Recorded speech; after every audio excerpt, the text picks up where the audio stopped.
Sometimes, a story doesn't begin with a hero. It begins with a mistake, a dollar, and a dog no one wanted. From a forgotten auction on a frozen morning, to the deserts of Egypt, the temples of China, and the storms of Mongolia. One man and 4 service dogs uncover a secret that could change the balance of the world. This isn't just about gold. It's about what happens when faith meets evidence, and when one small act of mercy rewrites the destiny of nations. Welcome to the North Star Chronicles. Ethan Grayson, the former officer. Sophie Carter, the journalist.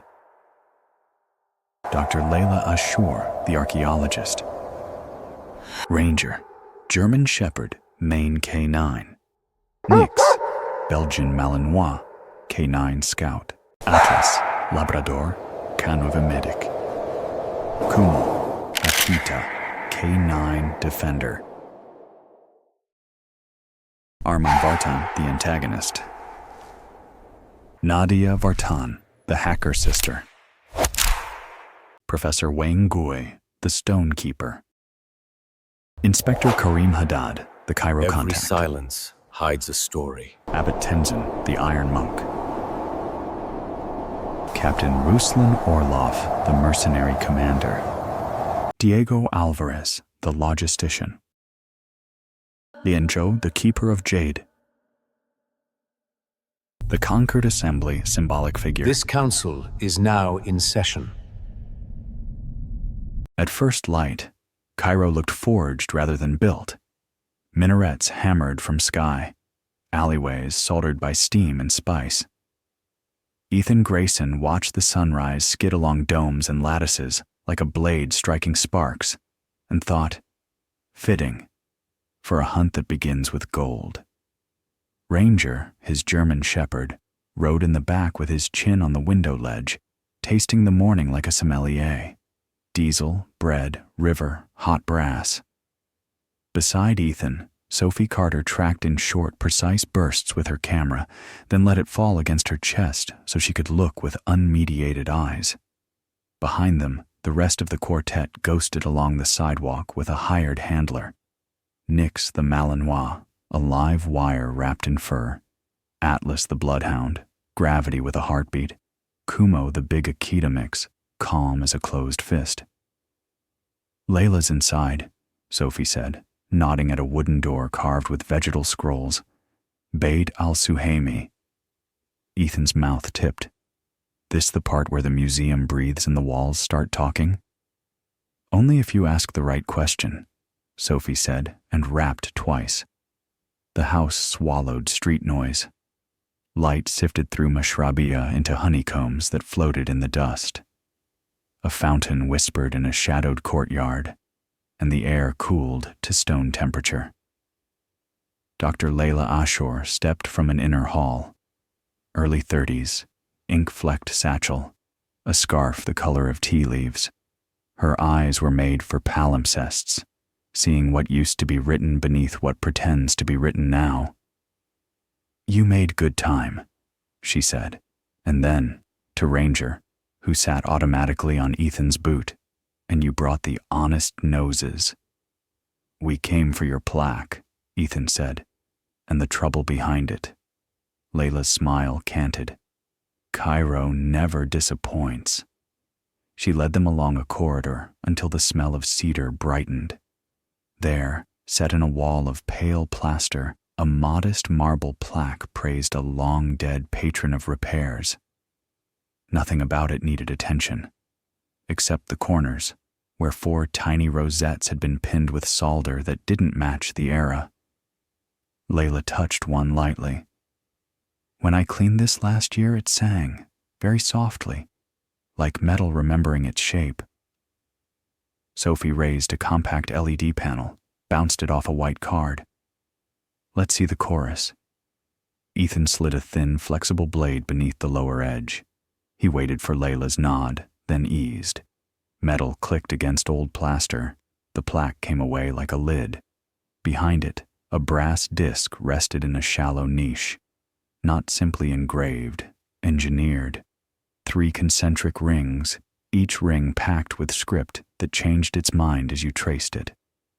Arabic flowered into Latin, which slipped into a string of bankers' ligatures, which resolved into numbers you had to squint to believe. Layla's voice dropped. The Concord Assembly's cipher. Cairo is a gate, the first of many. Ethan read the innermost ring. Coordinates. Layla angled a loop. 29 degrees north, 30-something east. Wadi al-Hitan, the Valley of Wales. She tapped a triad of dots, barely dimpled into the brass. And this. A paw mark. The Jackal's Road. You'll need a star to align it. Orion, Sophie murmured, already shooting. When the hunter drinks from ink, the night sky printed on stone. Ranger's ears twitched toward the doorway a half-beat before the draft changed. Ethan didn't turn. He watched Ranger watch the corridor, saw the dog's eyes narrow in a way that meant incoming. Only then did he pivot. A man lounged against the jamb as if doorways existed for him to lean in. Pale suit, dark pocket square, smile like a scalpel. Dr. Ashur, he said, every time I think Cairo has told me all her secrets, you find one she hid under her tongue. Layla didn't look at him. Mr. Vartan, you must be lost. The gift shop is behind you. Armin Vartan's gaze slid to Sophie's camera, then to Ethan's hands, then to Ranger's scarred ear. He made 3 conclusions and stored them. Officer Grayson, he said, the word officer chosen with precision. The world is telling a very boring story about scarcity. You have found a better plot, one with gold. We found a lock, Ethan said. You're here to sell a crowbar. Why bruise the metaphor? Armin's smile warmed without heating. The Concord's reserve was built to rescue, yes? 100,000 gold bars, each worth $1 million, 100 billion in patient light. Why make light wait? Because light in the wrong hands becomes a fire, Sophie said, and you don't carry water. Armin chuckled. Miss Carter, your articles flatter you, but heroism can't be banked. He lifted a palm to show he was unarmed and, in the same gesture, demonstrated how little that mattered. Run along to Wadi al-Hitan, align your pretty star, dig up your first million, then call me when you learn you need living signatures to make it spend. I keep the phone numbers of men who prefer pen strokes to principles. Not our way, Ethan said. Armin's eyes cooled. Everyone thinks that at the beginning. He tilted his head toward Ranger. Keep your animals close. The world will forgive you less than they do. Then he was gone, footsteps absorbed by the house, laughter leaving a slick like oil. Silence returned with a weight. Nix broke it with a single dry huff, as if filing the man away under problems. Atlas sat, which for Atlas was like a verdict. Kumo angled toward the door and held station, a quiet wall. Layla exhaled. He will put eyes on you, ears, if he can. Move quickly. How many people know about the cipher? Ethan asked. A handful. Fewer who can read it, Layla said. But the assembly designed this for redundancy. The coordinates alone aren't enough. You need the oath. She produced a roll of brittle vellum wrapped in waxed cloth. The seal showed a scale balanced by a sprig of wheat. A copy, she said. The original lives in a vault where even Armin cannot smile his way past the guard. It states the rule. No bar lawfully awakens without quorum, living imprints from custodial offices spanning cultures, not regimes. Not presidents, Sophie said, but keepers. Exactly, Layla said. Librarians, priests, archivists, stewards whose duty predates the bars. If politicians change, the oath holds. Ethan studied the brass disc again. The outer ring enumerated waypoints. The middle nested celestial timing.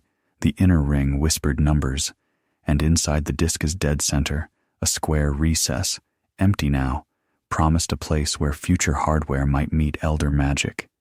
His skin prickled, a lock with an appetite. "We take a rubbing," Sophie said. "Silk only," Layla replied. "Graphite would stain." In practiced movements, Sophie floated silk over brass. Chalk breathed out the letters. The numbers surfaced like fish. When she lifted the cloth, a ghost map shimmered in her hands. Ethan tucked it inside a waterproof folio and felt his heartbeat tick like a second hand against it. They closed the plaque, reseated the pins with their misfit solder, and left the house by a garden door that smelled faintly of lemon. Cairo's noise folded over them, vendors calling Fata, Fata, a motorbike whispering between lanes like a rumor, prayer rising and falling like a tide.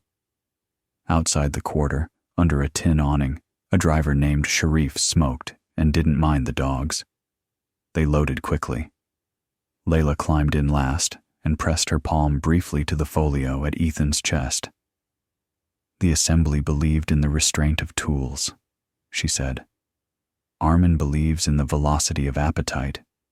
Choose your physics." Sophie leaned close enough for Ethan to hear her grin. "We'll choose the kind that doesn't break the world." They cleared the city like a fish slips the net, long, patient, inexorable. The road unfurled into bleached emptiness, guardrails turned to low dunes. Sky grew wider until it seemed the Jeep drove along the seam where two blues stitched. Ranger stood on the rear bench, forepaws braced, counting eddies of scent off the windshield. Nyx dozed with her eyes open. Atlas sagged into a snore so deep the upholstery hummed. Kuma watched the horizon as if he'd been hired to keep it from doing anything foolish. Sharif rolled his cigarette to the other side of his mouth. "You know the whales?" "Fossils," Layla said. "Spines arching up like cathedral ribs. Once sea, now sand." "Once secret," Sophie said, tapping the folio. "Now le secret." Ethan checked his mirror. A dust plume hung far back, then softened and vanished. He didn't like the coincidence. He liked it less when it didn't repeat. "Armin's people? Maybe," Layla said. "But deserts are honest. They show you who follows when they decide to." By late afternoon, they signed the park ledger and took a guide's map they didn't need. Orion would be their surveyor.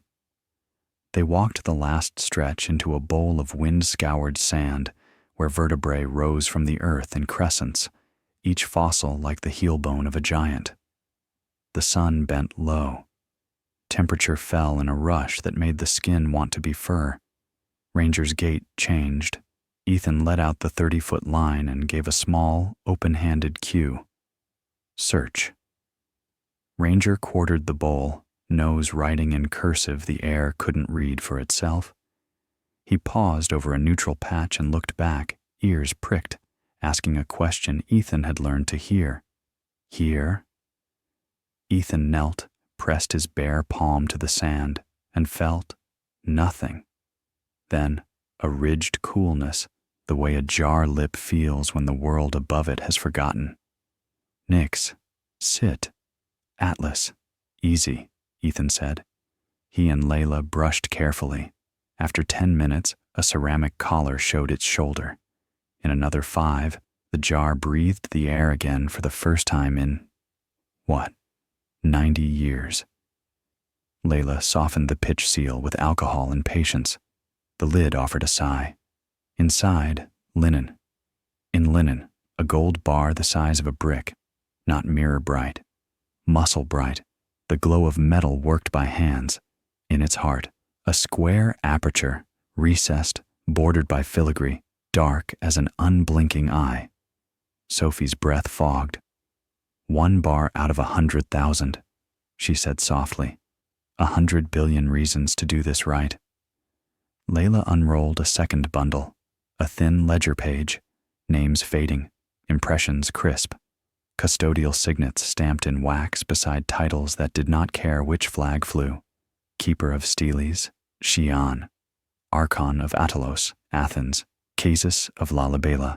Master of Keys, Orkhon Valley.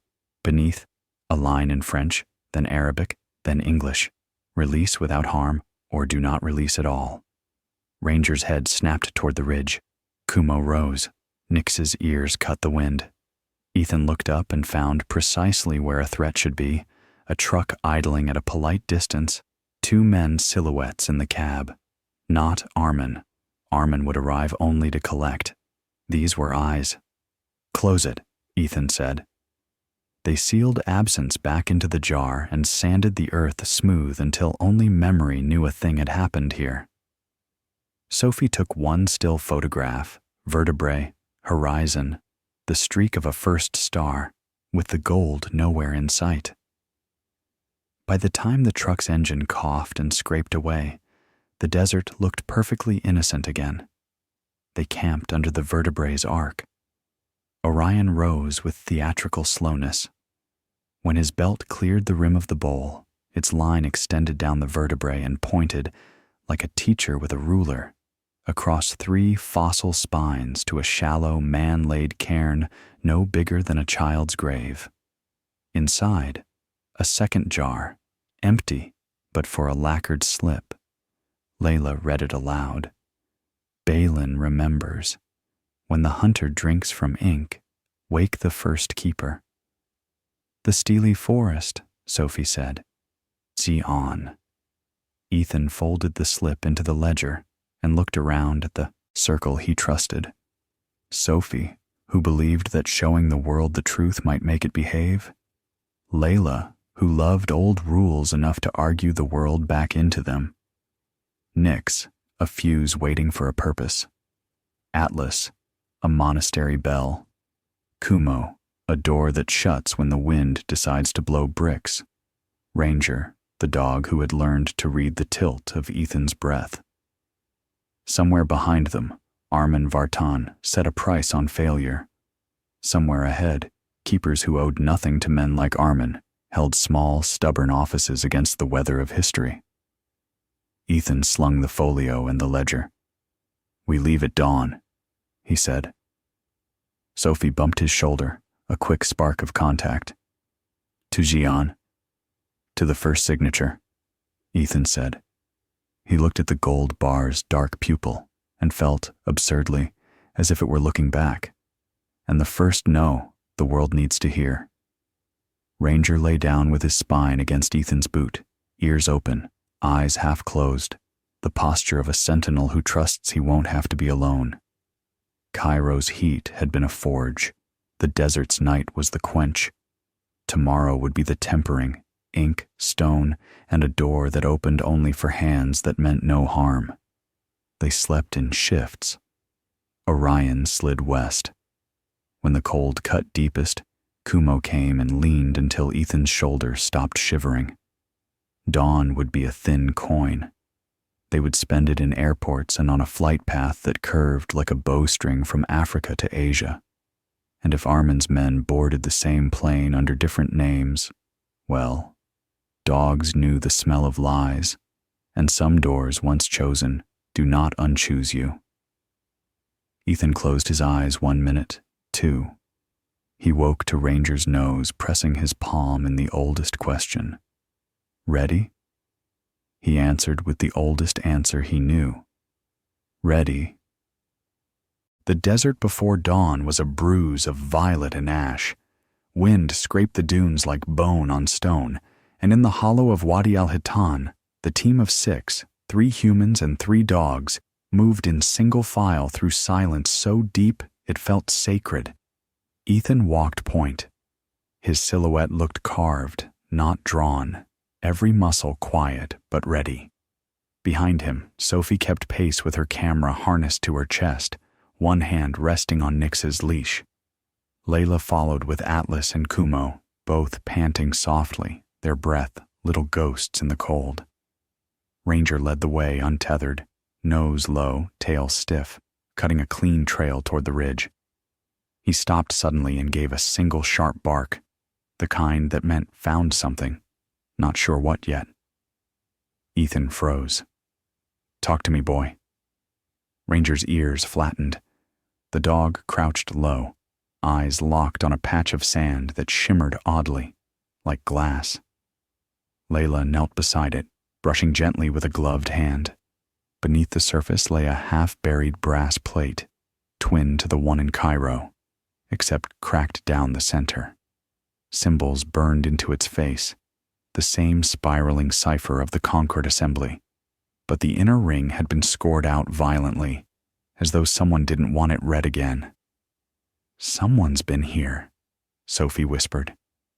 Before Ethan could answer, Ranger's head snapped up. A faint vibration rippled through the sand, a sound not of nature, but of engines. Ethan turned.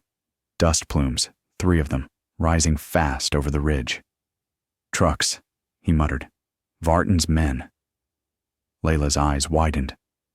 "How?" "Doesn't matter. Move," Ethan barked.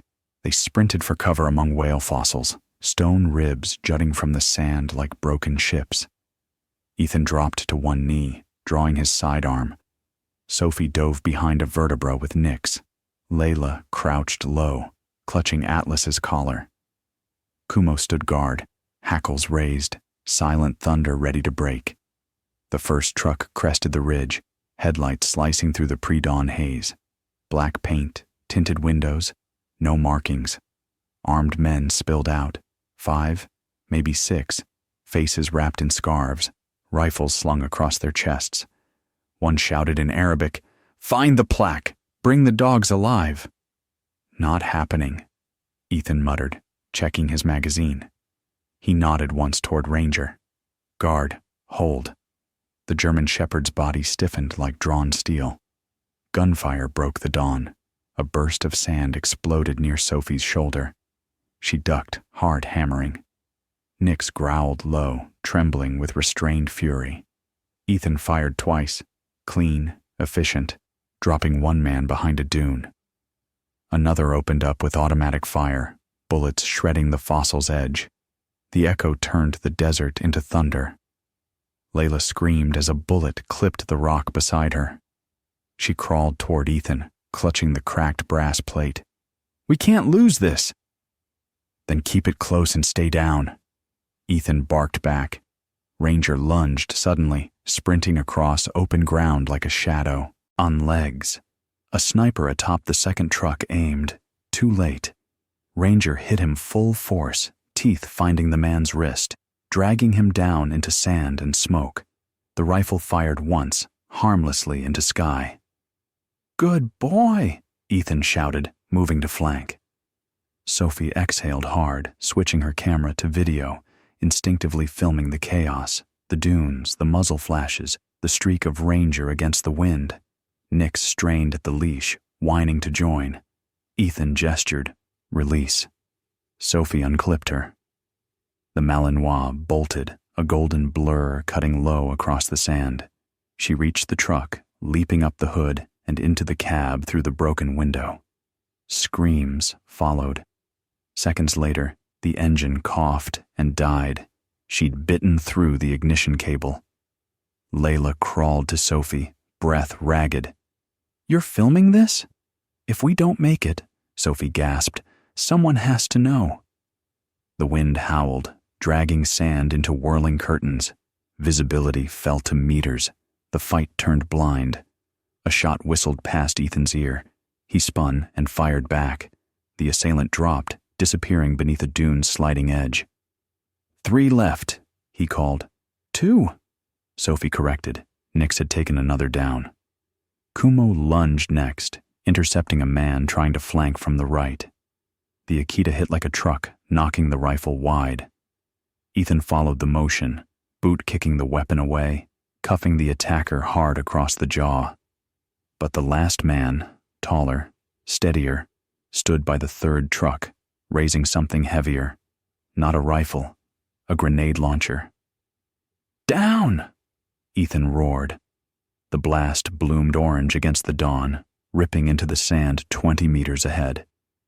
Heat rolled over them, sand raining down like shrapnel. When the smoke cleared, Ranger was limping but alive, tail wagging once to signal I'm good. Ethan felt the rush of relief like pain. He aimed, breath steady, and squeezed. The last attacker crumpled silently. Then, only wind. Silence heavier than the gunfire that birthed it. For a long moment, none of them spoke. Then Layla whispered, "You just declared war, Ethan." "Too late," he said, scanning the ridge. It was already declared. Sophie lowered her camera. The red light still blinked, recording the quiet after chaos. "We need to move before they send more." Ethan nodded. "Grab the plate, load the dogs." Within minutes, they were back in their Jeep, Ranger curled on the floorboard, licking his paw, Nix pacing restlessly, Kumo panting like an engine that refused to stall. Layla sat pale, clutching the cracked plaque. Sophie rewound her footage, eyes sharp despite the tremor in her hands. Ethan started the engine, guiding them north, deeper into the emptiness. "We follow the coordinates." Layla looked at the brass disc again, tracing the crack. "It splits at the inner ring, see? The next sequence starts east. The character matches a Chinese seal mark." Sophie's voice caught. "Then it's real. Xi'an." Layla nodded. "The forest of Steelies." Ranger raised his head at the word, as if recognizing it. Ethan smiled grimly. "Then that's our next road." Behind them, the smoke from the fight rose slowly into the cold dawn, forming the shape of a jackal's head against the sky. The jackal's road had begun. The plane descended through a veil of gray cloud and winter light. Below, the ancient city of Xi'an spread like a mosaic of history and silence, its walls unbroken, its streets veined with centuries of memory. Ethan Grayson pressed his hand against the cold window. "There it is," he murmured. "The second gate." Beside him, Sophie Carter stirred awake from a shallow sleep. "Feels different already," she said, glancing past his shoulder. "Like time doesn't move the same way here." "Because it doesn't," Layla replied from across the aisle. She'd been reading a file since they left Cairo. "Xi'an has layers, dynasty over dynasty. Even the air recycles stories." Ranger shifted under the seat in front of Ethan, restless but quiet. Atlas and Kumo were in the cargo hold. Layla had pulled every string she could to get the dogs transported under official research tags.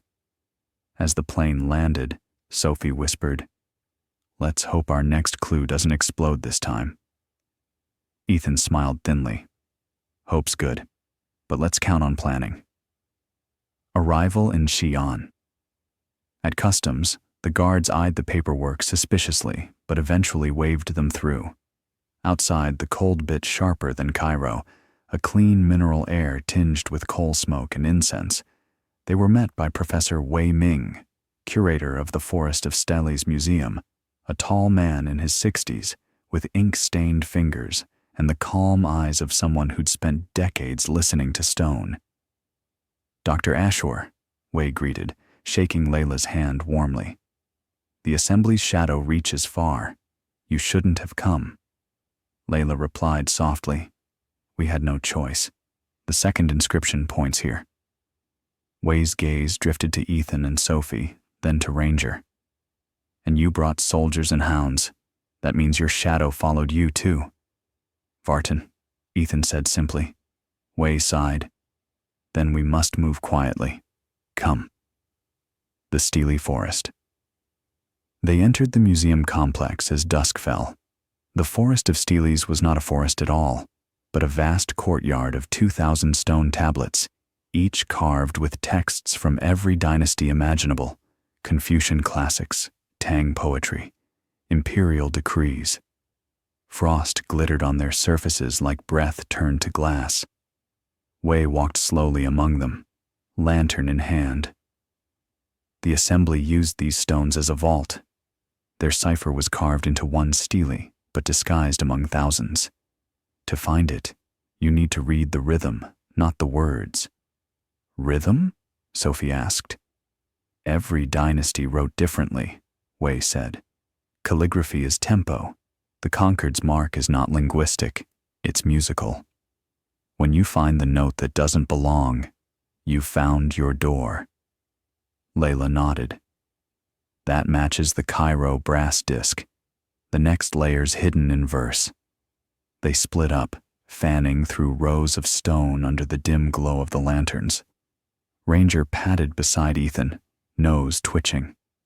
For an hour, there was only silence, the kind that hummed like the inside of an old clock.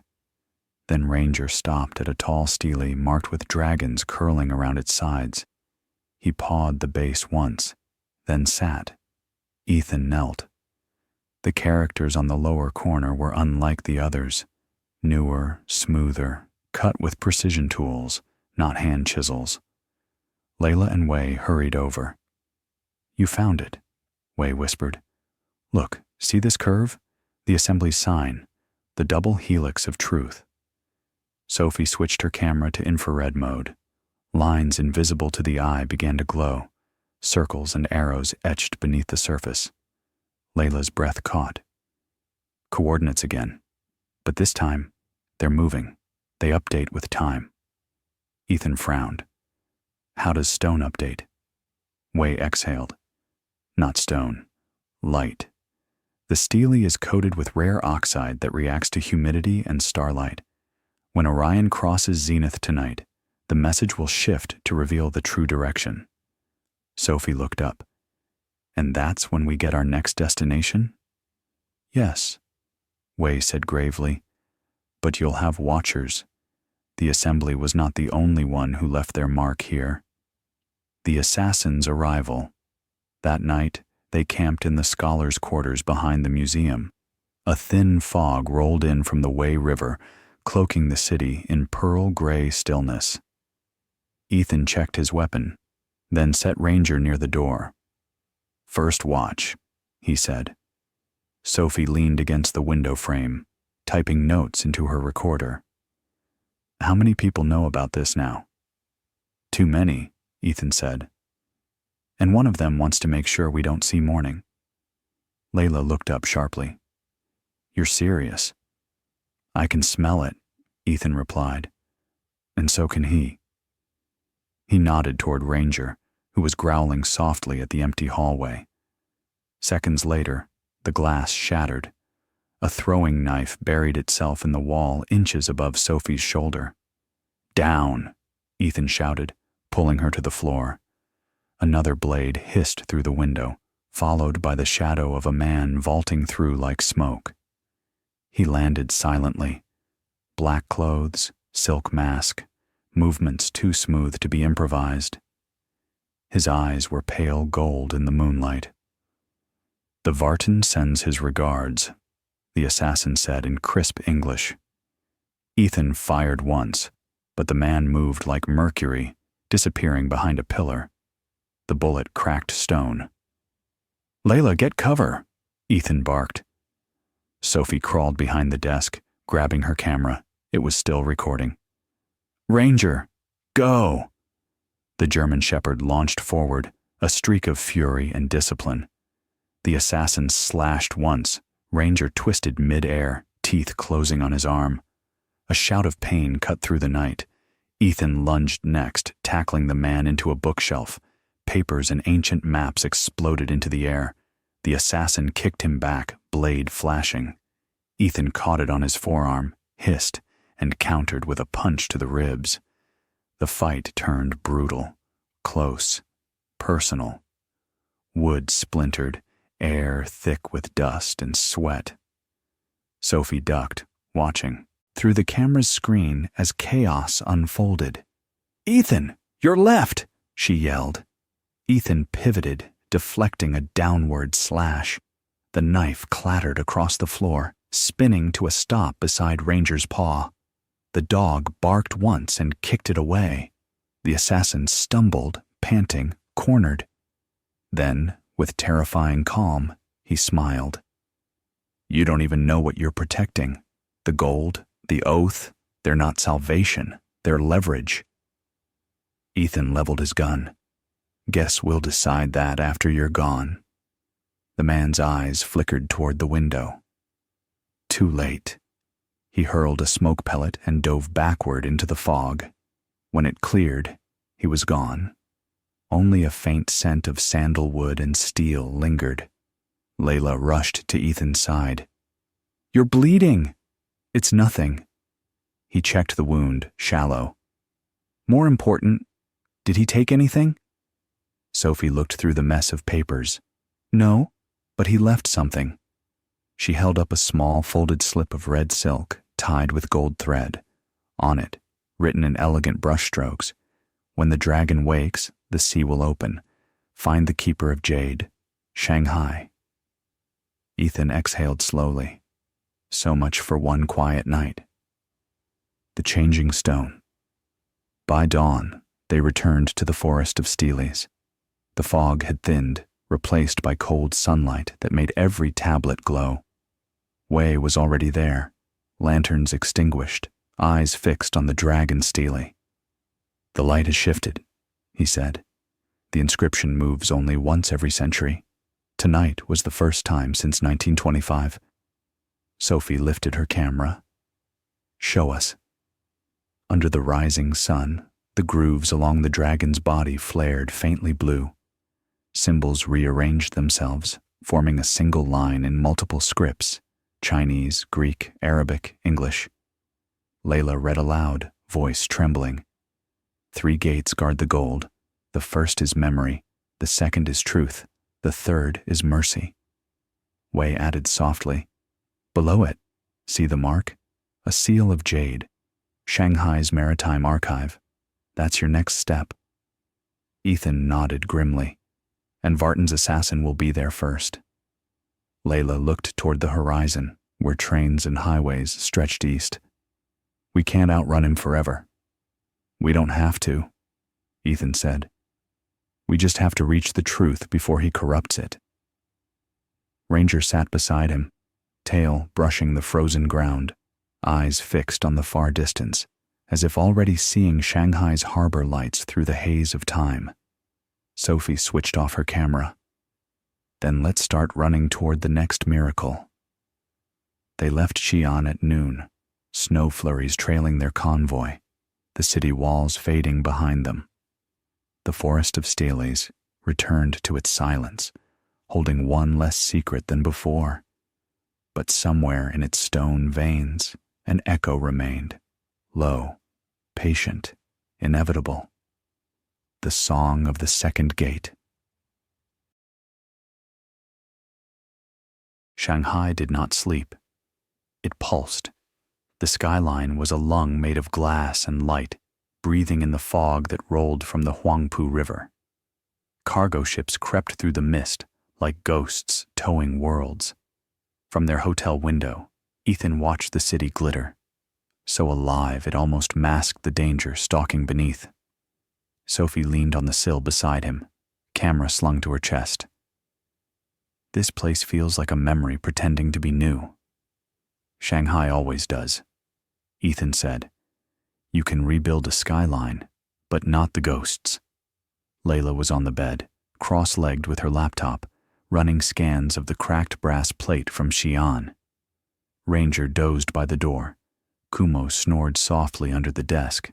Nix sat alert, eyes fixed on the corridor.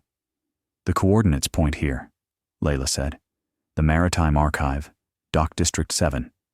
Built during the British concession era, expanded by the Assembly in 1930. The symbol of the Jade Seal matches their code." Ethan nodded. "We move at dawn." But dawn, in Shanghai, was just another version of night. Dock District 7 smelled of rain and rust. The old maritime compound crouched by the river, its facade mottled with salt and time. Lanterns flickered between warehouses, casting amber light on puddles that mirrored the stars. A lone woman waited at the gate, small, composed, wearing a long, dark coat and round glasses that reflected the lanterns. She bowed slightly as they approached. Dr. Layla Ashur, she said. Her English was perfect, but her tone belonged to someone who measured every syllable. I am Leon Zhou, archivist and custodian of this place. You were expected. Layla blinked. Expected? By whom? By those who guard the oath, Leon replied simply. Follow me. Inside, the archive smelled of parchment, seawater, and oil. Tall steel shelves held centuries of maritime ledgers, each stamped with seals from vanished nations. In the center of the main hall stood a circular vault, its door jade green and carved with dragons chasing clouds. Ethan's eyes narrowed. That door's not decorative. It's the jade lock, Leon said. The assembly forged it as the second gate of the oath. It can only be opened by the resonance of truth. Meaning? Sophie asked. Leon smiled faintly. Meaning it listens to your heart, not your hands. Layla frowned. So it's biometric? In a manner of speaking, Leon said, but older than science. You cannot fake sincerity. Sophie raised an eyebrow. That's gonna make Vartan's job harder. Leon's expression tightened. He already tried. 2 nights ago, his agents broke in. The lock rejected them. The vault burned one of them alive. The air chilled. Ethan said, Then we'd better be ready when he tries again. By nightfall, the rain returned. Fog rolled off the Huangpu in sheets, and the archive seemed to float in its own pocket of dream. Inside, Leon and Layla calibrated scanners while Sophie set up lights for documentation. Ranger paced the aisles, ears twitching. He stopped suddenly near a vent shaft, growled low. Ethan followed his gaze. What is it? Ranger gave a warning bark. A shadow flickered behind the vent grill.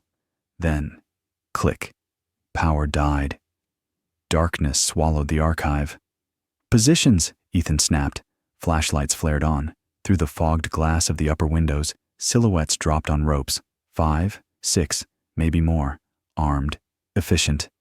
Vartan's men, Layla hissed. Gunfire shattered the quiet. Bullets sparked against metal. Ranger lunged toward the nearest aisle, Kumo close behind, both vanishing between shelves.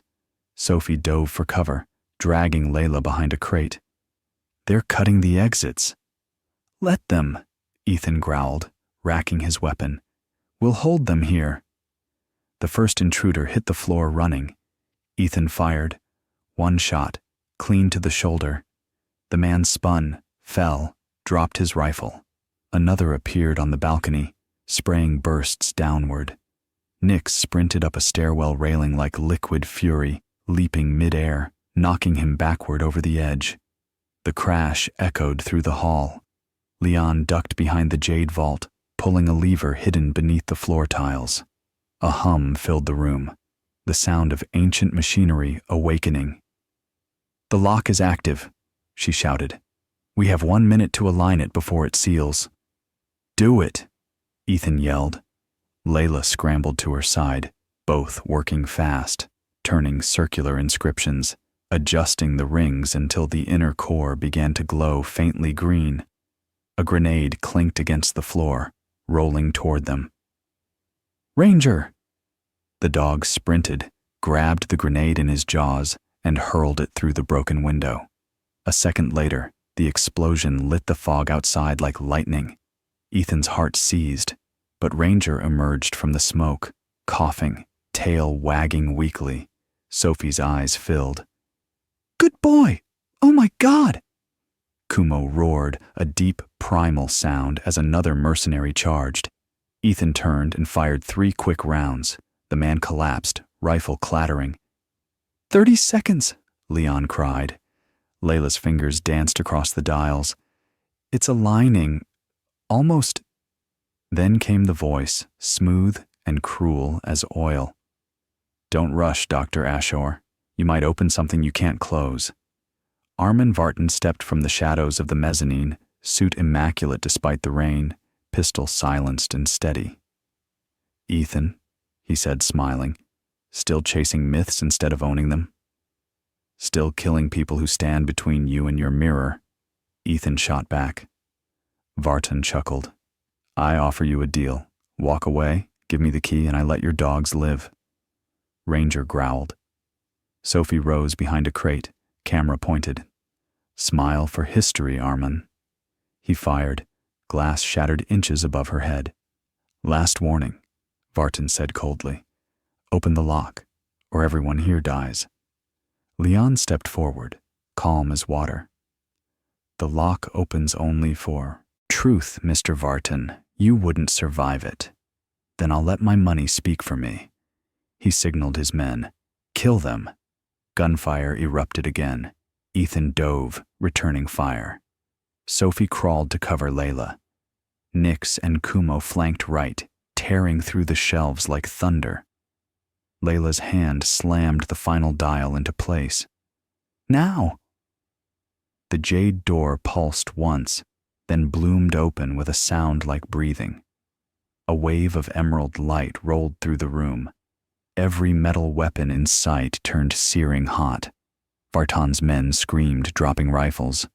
Vartan shielded his face, stumbling back. What? What is this? Leon stood at the center of the glow, her coat billowing. The resonance of truth, she said. Only the sincere may stand. Vartan aimed his gun, hands shaking. I'll burn sincerity with bullets. He fired. The bullets stopped midair, hung there, glowing like glass, and melted before it could fall. Ethan advanced slowly, eyes locked on Vartan. You're done. Vartan sneered. You can't stop me. The assembly built these gates, but they never closed them. He pressed a button on his watch. Alarms shrieked. The ceiling lights flared red. Self-destruct? Layla shouted. Not quite, Vartan said. Just enough C4 to erase the building, and you with it. He turned to flee. Ranger leapt first, teeth catching Vartan's sleeve, dragging him down hard. The detonator skidded across the floor. Sophie dove and kicked it under the vault. Ethan tackled Vartan, fists flying. The two men slammed into a column, trading blows.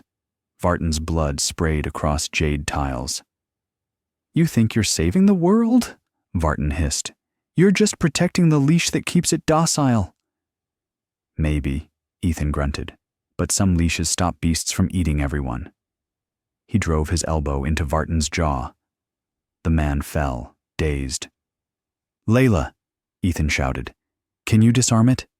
Working on it. Layla's fingers raced across the detonator's keypad. 2 wires, blue and yellow. One is failsafe, one is trigger. Sophie glanced at Ranger. Which one, boy? Ranger barked once, then pawed the blue wire. Layla hesitated only a heartbeat, then cut it. Silence. Then the red lights dimmed, fading to normal. It's done, she whispered. Ethan exhaled, sinking to one knee beside Ranger. Good call, partner. The jade vault continued to hum, softer now, like a giant heart slowing its beat. Inside, a pedestal rose, bearing a small seal of pure jade, glowing faintly from within. Leon lifted it reverently and pressed her thumb to its base. The symbol of the Concord Assembly flared, then sank into stillness. The first signature, she said quietly. The Keeper of Jade gives you her mark. She turned to Ethan. With this, you hold the first gate. But know this, each gate you open makes the world notice, and the world is not kind to awakeners. Ethan took the seal, feeling its weight. 1,000,000 lives, 1,000,000,000 hopes, pressed into one stone. Sophie filmed the moment, her hands trembling. First signature, she said softly. 100,000 bars to go. Outside, sirens wailed. Police, fire, maybe worse. Vartan groaned on the floor, bound with his own tie. Ethan looked to Layla.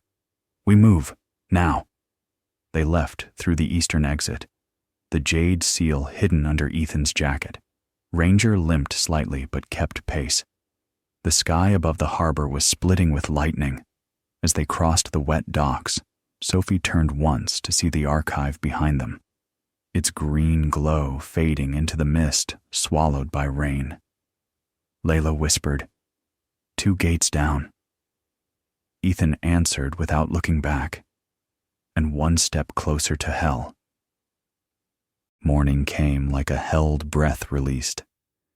The Orcan Valley spread beneath a pale winter sun, rolling white steps, thin black rivers cutting calligraphy across the land, herds of shaggy horses hunched against the cold.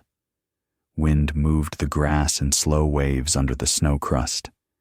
The sky was a bright, hard blue that made your eyes water. Ethan stood beside the land cruiser, coffee steaming in a tin cup. Ranger sat on the running board, head high, reading the plane. Kumo watched a distant hawk as if he intended to argue with it about airspace. Nix paced a precise square around the vehicles and then settled at Sophie's feet, satisfied with the perimeter. Atlas, born for trails not speed, leaned on Layla's thigh like a tired cathedral.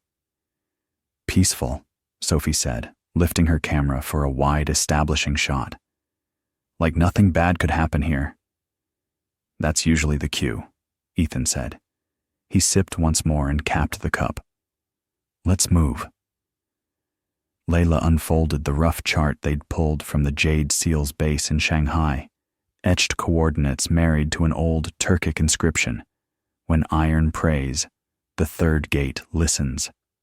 A sketched sigil, a horsehead fiddle and a knot of 3, marked a bend in the Orcan River near a basalt outcrop. A name had been added in faded pencil: Tamur Kid, Iron Monastery. Professor Wei's contact in Ulaanbaatar had warned them that the monastery was not on maps. Guardians of an older clause, he'd said. Not enemies, not friends, weights. If your heart is heavier than your oath, the floor opens. They drove for 2 hours over snow-patched grassland, the valley changing from open to intimate as basalt teeth rose from the earth. By noon, they reached a narrow ravine, wind funneling through like a choir of knives. A structure clung to the rock above the river, a low monastery whose roofs were plated with hammered iron, burnished by weather into a dark mirror. Prayer flags, gray with frost, clattered against iron poles. The place looked less built than forged. A monk stood at the gate. His robe was heavy felt.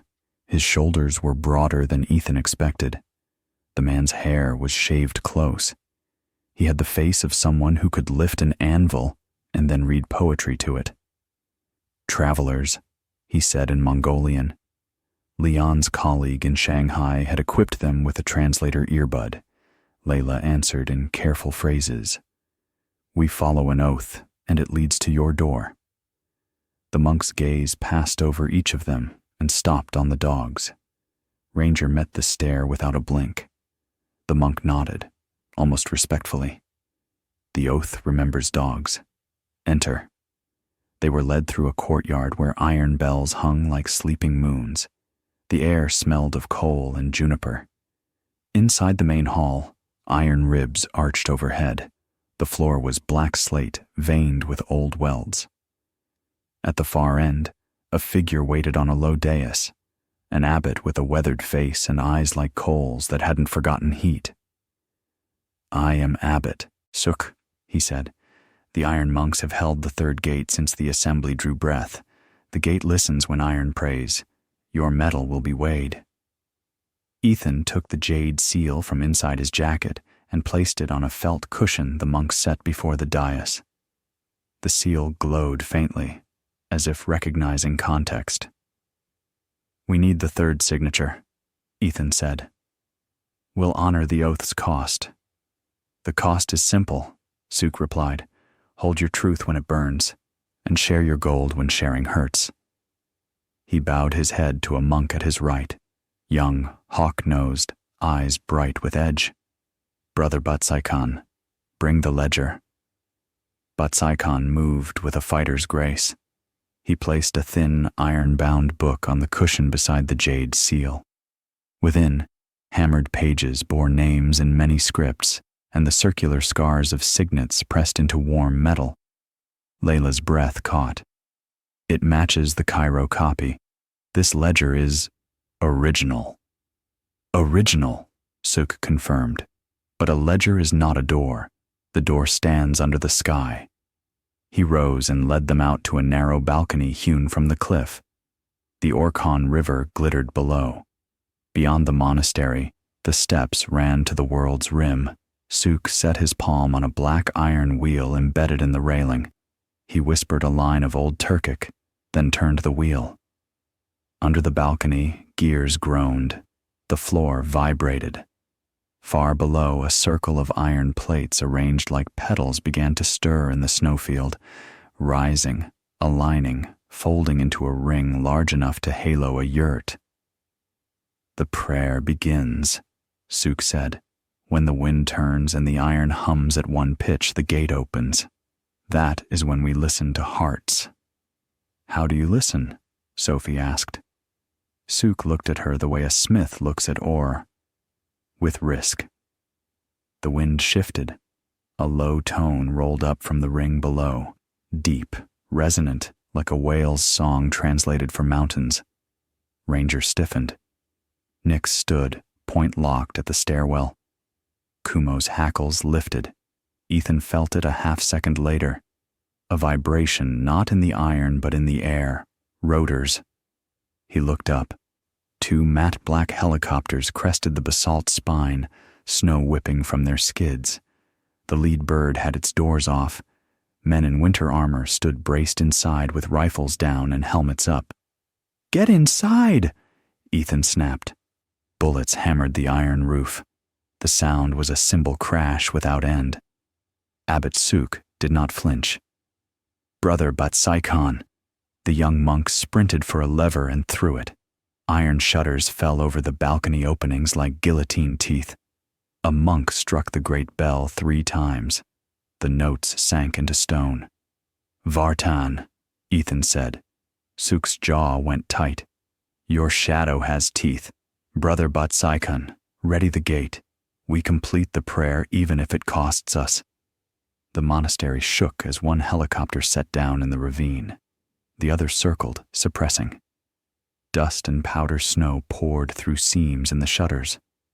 Somewhere below, the iron ring continued to hum, seeking its perfect tone. "Positions," Ethan said. "We hold the hall." The monks moved like trained soldiers, but their weapons were old. Iron staves, short-hooked blades. Brothers poured from side halls, robes pinned short at the knee, hands wrapped in leather. They took positions behind pillars and along gallery rails. Ethan and Sophie slotted in with them. Layla dragged Atlas behind the lectern. Kumo and Ranger braced at the central aisle. Nix took the right gallery, a streak of golden torque ready to snap. The first breach came fast. Charges blew the lower doors. Cold air and smoke slapped the hall. Vartan's men surged up the steps, white parkas, black visors, rifles low. The monks met them with iron. A staff cracked a forearm. A hook took a kneecap. A monk drove his shoulder into a man's center mass and turned him into a bundle of armor and pain. Gunfire thundered. A monk spun and fell. Ethan put a controlled pair into the chest of the shooter and moved, using pillars as cover. Sophie's camera was strapped to her chest. She fired short bursts from a captured rifle, eyes wet, jaw locked. "Gate status," Ethan yelled. "Hum rising," Suk called back. "The pitch is almost won." A grenade bounced on the slate. "Ranger!" Ethan barked. The dog launched, grabbed, hurled. The blast flashed outside the door. The shock still hit like a wall. Ears rang, vision tunneled. When it cleared, Ranger stood, legs braced, chest heaving. Ethan touched his flank as he passed, good, and fired again, dropping a man trying to flank Nix on the gallery. Brother Batsaikhan fought like a burning wire, fast, precise, reckless. He took a rifle butt to the temple and smiled through blood, then tripped the man and finished him with the butt of his own staff. "Brother," Suk shouted, "hold the center." Batsaikan's eyes flicked up to the abbot, and in that flicker, Ethan saw it. Something off-key. The look wasn't reverence. It was calculation. The young monk pivoted and, fast as a hinge, hurled his staff, not at a mercenary, at the iron wheel on the balcony wall. It clanged, denting the rim, jamming the prayer mechanism. The hum below juddered and fell flat. Suk roared, "Batsaikan!" The young monk's face was raw and terrible. "You chained us to strangers' gold," he snarled, "to an oath written by men who never bled here. Let the gate rust." He ripped a small transmitter from inside his sleeve and clicked it. From the ravine outside came an answering blink. 3 flashes from the landed helicopter. Traitor. Ethan didn't hesitate. He sprinted, vaulted a fallen mercenary, and hit Batsaikan waist high. They crashed into a column and slid. The transmitter skittered away. Batsaikan punched twice. Hard, trained. Ethan took one on the shoulder, blocked the second, and drove his forehead into the monk's nose. Bone popped, blood sheeted. They grappled, rolling, boots scattering, cartridge casings. "Nix!" Ethan grunted. The Malinois hit Batsaikan's forearm and locked. The monk yelled, twisted, and slammed Nix into the column. She kept her bite. Ethan wrenched the monk's wrist, stripped a hidden blade, and flung it down the aisle. "Layla, wheel!" he shouted. Layla ran, straight into a hail of splinters as bullets hammered the rail. Kumo leapt, shouldering her behind a pillar, then planted himself like a white wall. Layla darted again, low, and reached the wheel. Her fingers found the dent. She braced her foot, shoved, and the metal groaned back into alignment. Below, the iron ring caught itself, found the note, and rose in pitch until the hall seemed to sing. Abbot Suk stood in the center aisle, bell hammer in both hands like a mace. The mercenaries hesitated at the sound, faces half turned to the vibrating floor. Suk advanced. He was old, but iron remembers the first forge. He broke a rifle with a single strike and drove the splintered stock into a throat. "Keep the tone," he shouted. Batsaikan tore free of Nix at last, ripping leather from her harness, and scrambled backwards along the dais. He palmed a flash pellet and slammed it into the floor. White fire. Ethan's eyes cooked. He felt rather than saw Batsaikan slip through the smoke towards the side door. "He's running," Sophie cried. "Go!" Ethan coughed. Sophie and Ranger took the left. Ethan vaulted after them, vision sizzling back in ragged frames. The side corridor ran along the cliff wall and hairpinned toward an exterior stair chiseled into the basalt. Snow scythed across the steps in horizontal lines. Batsaikan's blood marked the handrail, bright coins flaring orange in Ethan's flaring vision. They burst into the open. Wind hit like a shove. The ravine was a throat of ice and iron. Down below, the helicopter's rotors clawed the air, idling. 2 mercenaries climbed to meet Batsaikan. One spotted Sophie and raised his weapon. Ranger hit him first, full-body tackle that folded armor and man into the steps. The gun fired skyward, useless. The second mercenary caught Sophie's arm and twisted. She slammed her camera into his face, plastic cracking, then drove a knee into his thigh. He grunted and hurled her backward, too fast, too close to the edge. "Sophie!" Ethan shouted. She caught the rail with one hand and dangled above a 100-foot fall, boots kicking at empty air. The mercenary lunged in to pry her fingers free.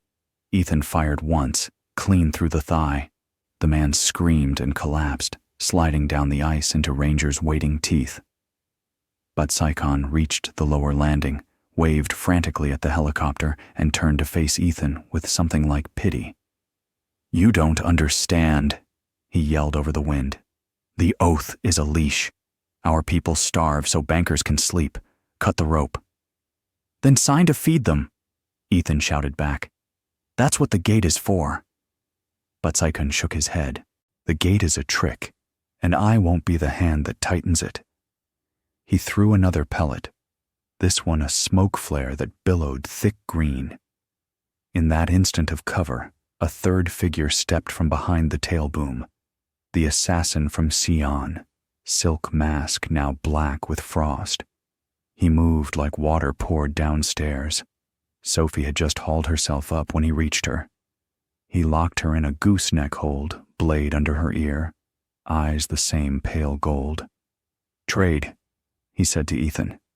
Let him go. Give me the seal, or I draw the third signature with her blood. Ethan's hands came up, pistol low but ready. Wind tore the scene into pieces, snow, smoke, hurt breathing. Sophie's eyes found Ethan's. She shook her head minutely. Don't. Behind her, Nix had crawled along the outer ledge, body flat to iron, inching behind the assassin. Ranger pressed against Ethan's knee, waiting for the hand signal he knew would come, and the one Ethan didn't know if he could afford to give. Let her go, Ethan said.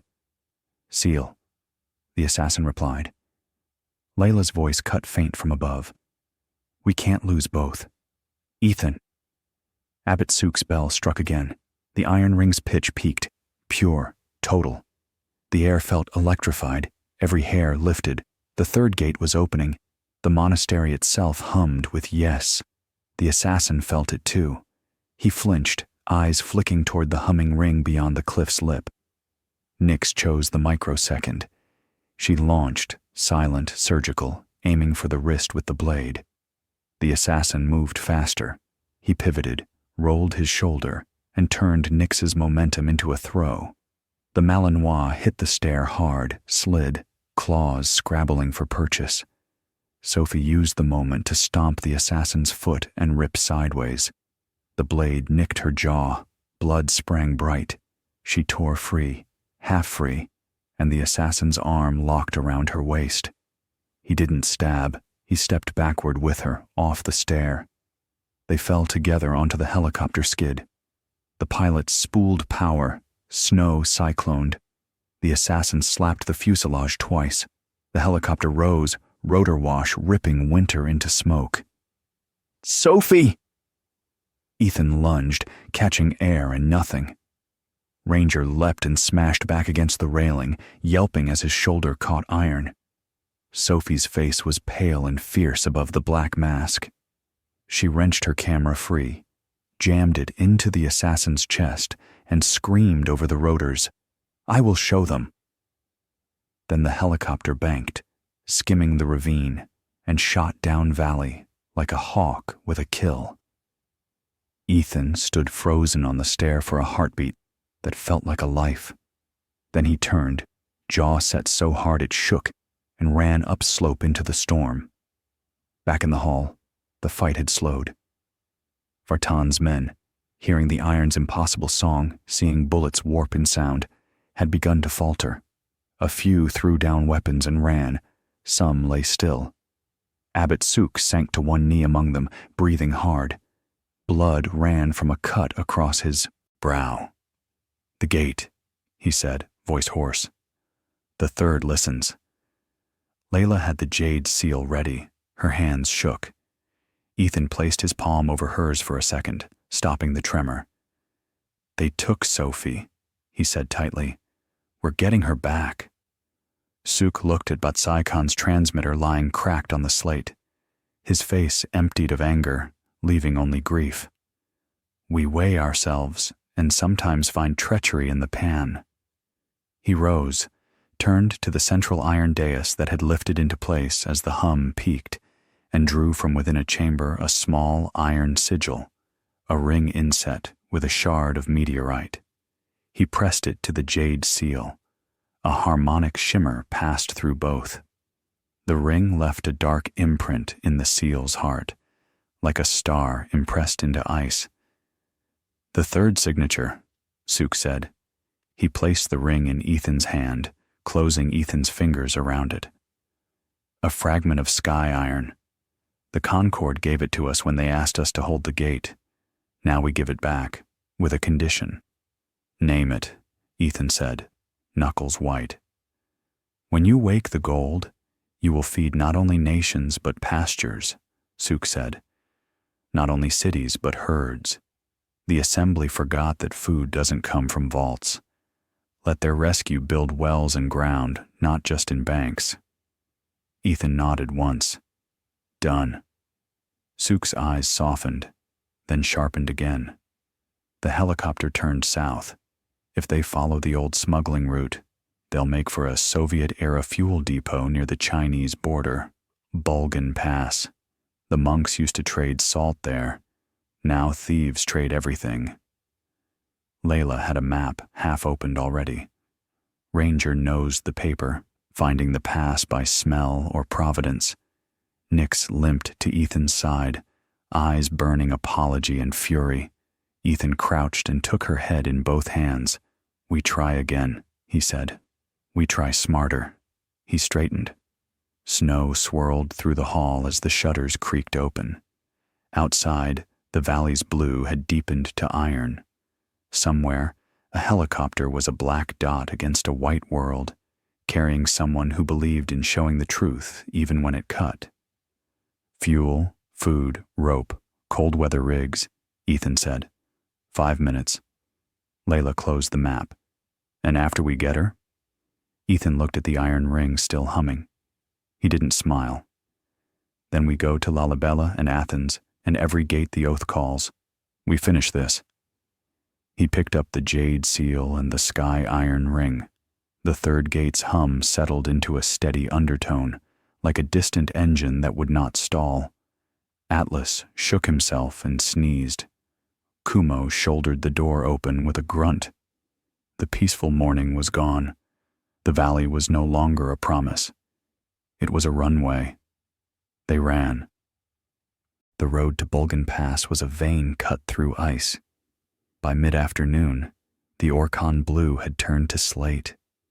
Spindrift hissed across the Land Cruiser's hood like thrown salt. The GPS was a liar up here, lines on a screen pretending to understand mountains, so Ethan trusted the map, the compass, and the way the wind braided snow on the leeward side of rock. They'll burn fuel fast at this altitude, Layla said, bracing a gloved hand on the dash. Helicopters don't have infinite patience. Neither do kidnappers, Sophie would have said. But Sophie was not in the car. The space where her voice should have been felt like a missing rib. Nix lay coiled between seats, ears reading the storm. Ranger balanced with his chest across the console, eyes on the white world ahead. Kumo sat in the back, a patient mountain in fur. Atlas snored under a blanket, saving oxygen, saving heat. A radio tower skeletoned against the horizon, and beyond it, the black scars of a Soviet-era fuel depot appeared.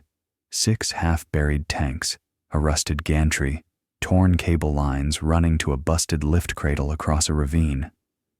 The place felt like it had been built to outlast men and had succeeded too well. Tracks, Ethan said. Helicopter skids had scored the snow near the largest tank. Boot prints clustered by the gantry and led toward a prefab office, the kind that looked portable until you tried to move it. Layla lifted binoculars. 2 guards outside, one pacing the gantry. No visual on the bird, must be behind the tanks. Ethan scanned the wind with his ears. Hear that whine? The tone was high, thin. APU running. They're keeping the rotor warm. Meaning quick departure, Layla said. Meaning we have minutes. He rolled the cruiser behind a snowbank and killed the engine. The sudden quiet was intimate and dangerous. He faced the dogs. Ranger, flank left, take the gantry ladder. Nix, with me up the cable bed. Kumo, protect Layla and Atlas. No heroics unless I call it. If Sophie is outside, we abort the stealth and take the shot. Ranger's tail ticked once. Nix's pupils sharpened to black pins. Kumo pressed his forehead to Layla's hip in assent. They moved. Wind punched the body like an insult. Ethan crawled the first 20 meters to read the snow and forced himself into the rhythm of cold. Sharp in, slow out. Nix bellied low beside him, a streak of purpose. To the left, Ranger vanished under the gantry platform, a shadow stitching iron to snow. A guard stepped onto the platform above Ethan and lit a cigarette cupped one-handed against the gale. The smoke blew away before it existed. Ethan watched his feet.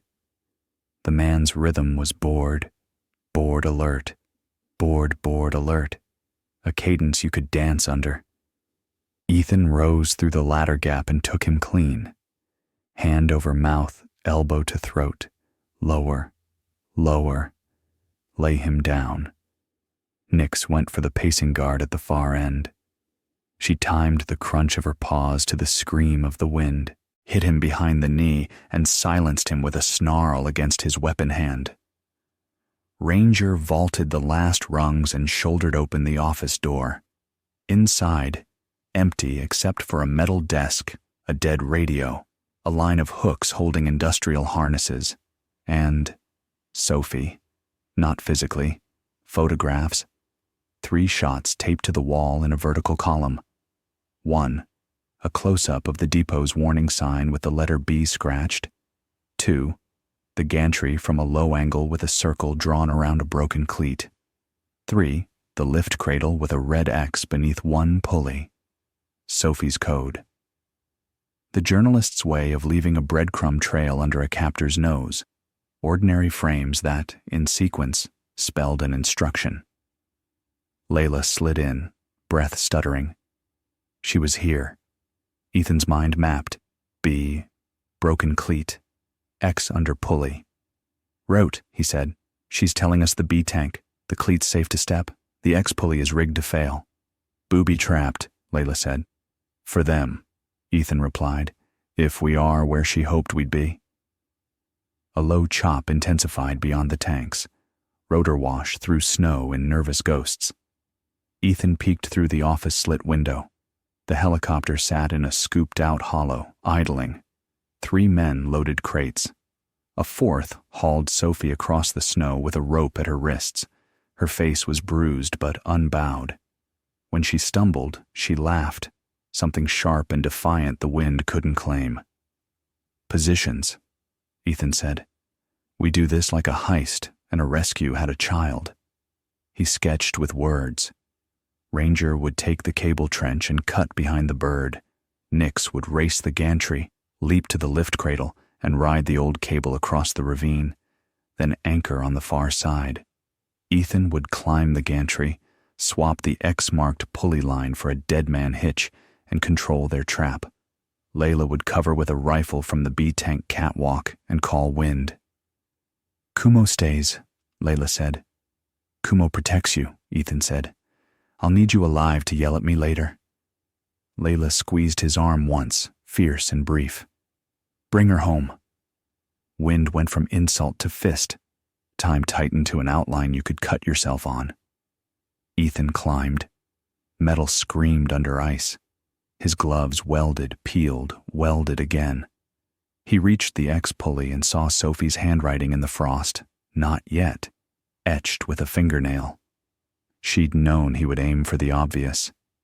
Clever, he breathed and shifted to the next pulley over, then the next, found one with a hairline crack and smiled. Very clever. Below, the men forced Sophie to her knees beside the helicopter. The assassin from Xi'an stood 3 meters away, mask off now, face carved by weather and certainty. He held a pistol with the ease of pianists and predators. Sophie lifted her chin. You have smudged mascara, she told him. He stared as if she'd spoken a language only ghosts used. Then he smiled without warmth. You are brave in public ways. I'm brave in all the ways. That count, she said. He signaled. 2 men hauled her to the skid. She twisted once to look up, toward nothing, but Ranger, from the trench, saw her eyes flick left, right, left, the signal they'd taught the dogs for trap. Ranger vanished again. "Wind 5 from your 2, Layla's voice hissed in Ethan's earbud. "Gust 8. "Copy," Ethan said, and retied the cracked pulley line into a figure-8 dead man across the cradle's anchor. He fed slack, tensioned, and locked. The system would hold until someone pulled it wrong. He preferred when traps punished arrogance.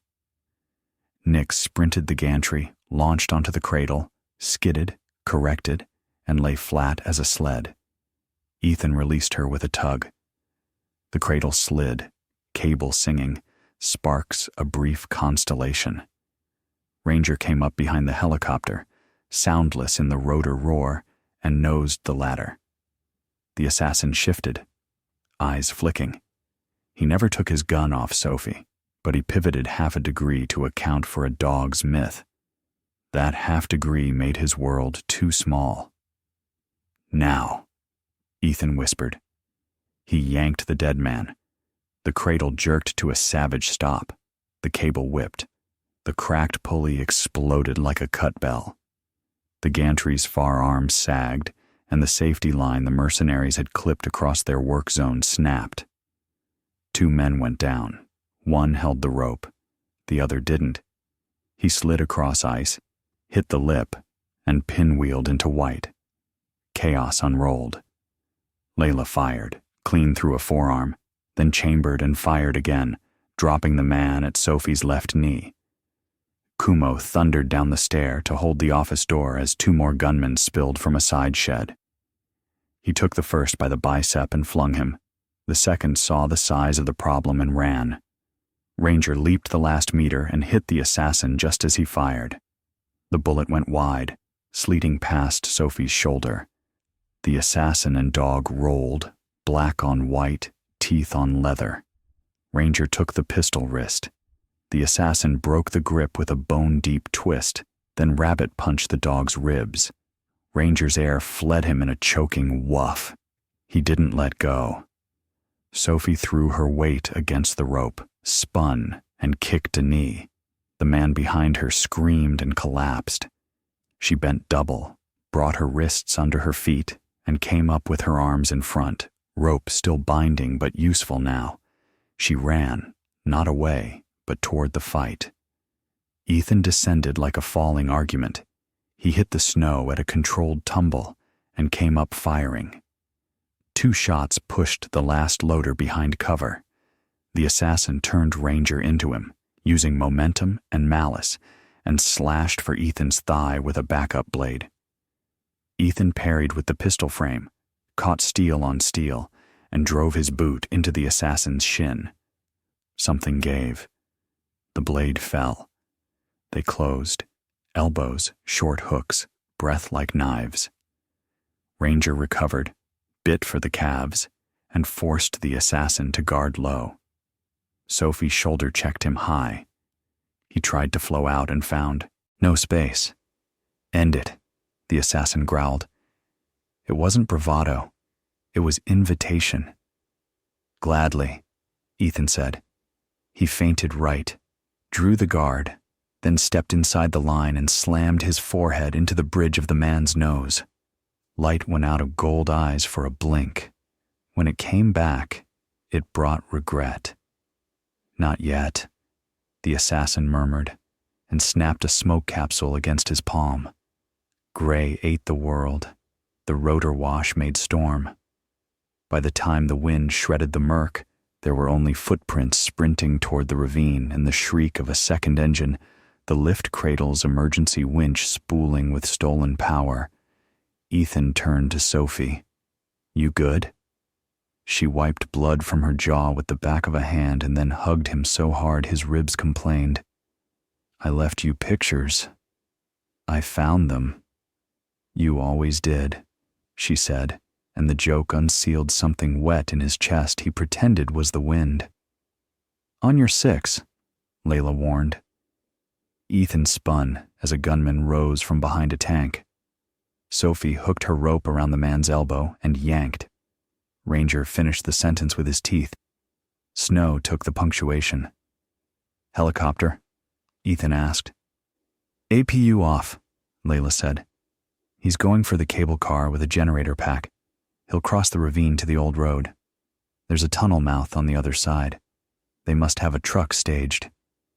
Or a friend, Sophie said darkly. Same thing, Ethan replied. They ran for the gantry. The cradle lay cocked at a bad angle, one pulley ruptured, another screaming under strain. Across the ravine, the emergency winch on the far tower, long dead until a cable had been jerry-rigged into a military battery, howled back to life. A shadow moved at the tunnel mouth. The assassin. Weight test? Ethan asked. Layla looked at the cradle, the frayed cable, the wind. It'll hold 2, 3 if one's a miracle. Kumo stays, Ethan said. Atlas stays. Layla, you shoot anything that breathes wrong. Nick's with me. Sophie. With you, she said. He didn't argue. He didn't have the breath for it. They clipped to the safety line. Ethan first, Sophie second. Nick's off-leash to ride the cradle skin. Ethan hauled the release. The world dropped. Wind slammed. Cable screamed. Snow became horizontal. Ethan breathed on a 4 count, set his boots, and kept the cradle from fishtailing with a king's hand on a broken chariot. Halfway across, the cable juddered. Talk to me, he said. Wind shift. Layla's voice came small but steady. Gust 12 at your 9. The far winch is overspeeding. He's going to slack the line, then snap it to throw you. Of course he is, Sophie said, calm in the way of people who refuse to be frightened by anything but silence. Ethan? Ready. Sophie leaned out, grabbed the safety line, and began sawing the rope across the top rail at the rhythm of the gusts. It looked insane. It was. She wasn't cutting it through. She was braiding heat into ice. 3, 2, 1. Layla counted as the gust hit. Sophie yanked. Ethan popped the brake. The cradle surged forward. The far winch slacked the cable. The cradle nose-dived, and then the assassin snapped it tight. The cable tried to whip. The ice Sophie had warmed with friction seized the line on the near side just enough to damp the harmonic. The whip became a shrug. They slammed into the far tower hard enough to rattle teeth. Ethan vaulted first, hauled Sophie up, and twisted to catch Nyx as she jumped, paws scraping steel. The tunnel mouth yawned 20 meters away. Black hunger and snow. Footprints led inside. Diesel hung like a promise. Go, Ethan said. They ran in. The tunnel swallowed sound. Headlamps flicked on in the dark. A truck idling hood deep in shadow. 2 silhouettes moved at the cab. One turned. Vartan, Sophie breathed. He looked smaller out of his suit, bigger in fur. He raised a pistol, then lowered it, smile thin. You keep surviving, he said. I suppose that's one kind of merit. Let him talk, Sophie murmured to Ethan, camera already rolling from her chest mount. You always film, Vartan said. Tell your audience, the oath was never about mercy. It was about management, leverage. It decides which collapses are allowed. Then why chase the signatures? Ethan asked. Because I don't like being managed, Vartan replied, and because hunger is a market too. From the shadows to their right, the Sion assassin stepped out, jaw bruised, eyes more gold than man. He held a remote like a prayer bead. Walk away, he said softly. You have your woman. Take your dogs. The pass is a throat. Throat's close. Ethan stepped closer, feeling Nyx lean into his leg. Ranger press his other knee. A triangle of intention. We're not here to take, Ethan said. We're here to sign. Vartan laughed once, genuine and surprised. You think the third gate in Mongolia was mercy? It was iron. Mercy is further south. Ethiopia. Churches in stone. Priests who never changed their keys. You'll find the next signature there. He nodded at the remote in the assassin's hand. If you live that long. The remote clicked. Behind Ethan, down the tunnel, a low thud rolled into a rumble. The cable line outside shivered and tore. The cradle they had ridden here yawed and fell, taking most of the gantry with it. Snow inhaled. The world exhaled steel. Exit cut, the assassin said. Bridge burned, Vartan added. Last chance. Ethan judged angles. Vartan, 5 meters. Assassin, 6. Truck, 3. 2 dogs, 1 journalist, 1 chance. Layla, he whispered into the mic. Lights. From across the ravine, the depot's flood lamps, wired to a dying generator by a stubborn archaeologist with a talent for power, flared. Light poured into the tunnel mouth, silhouetting Vartan and the assassin in the clean geometry of a firing range. Ethan didn't shoot.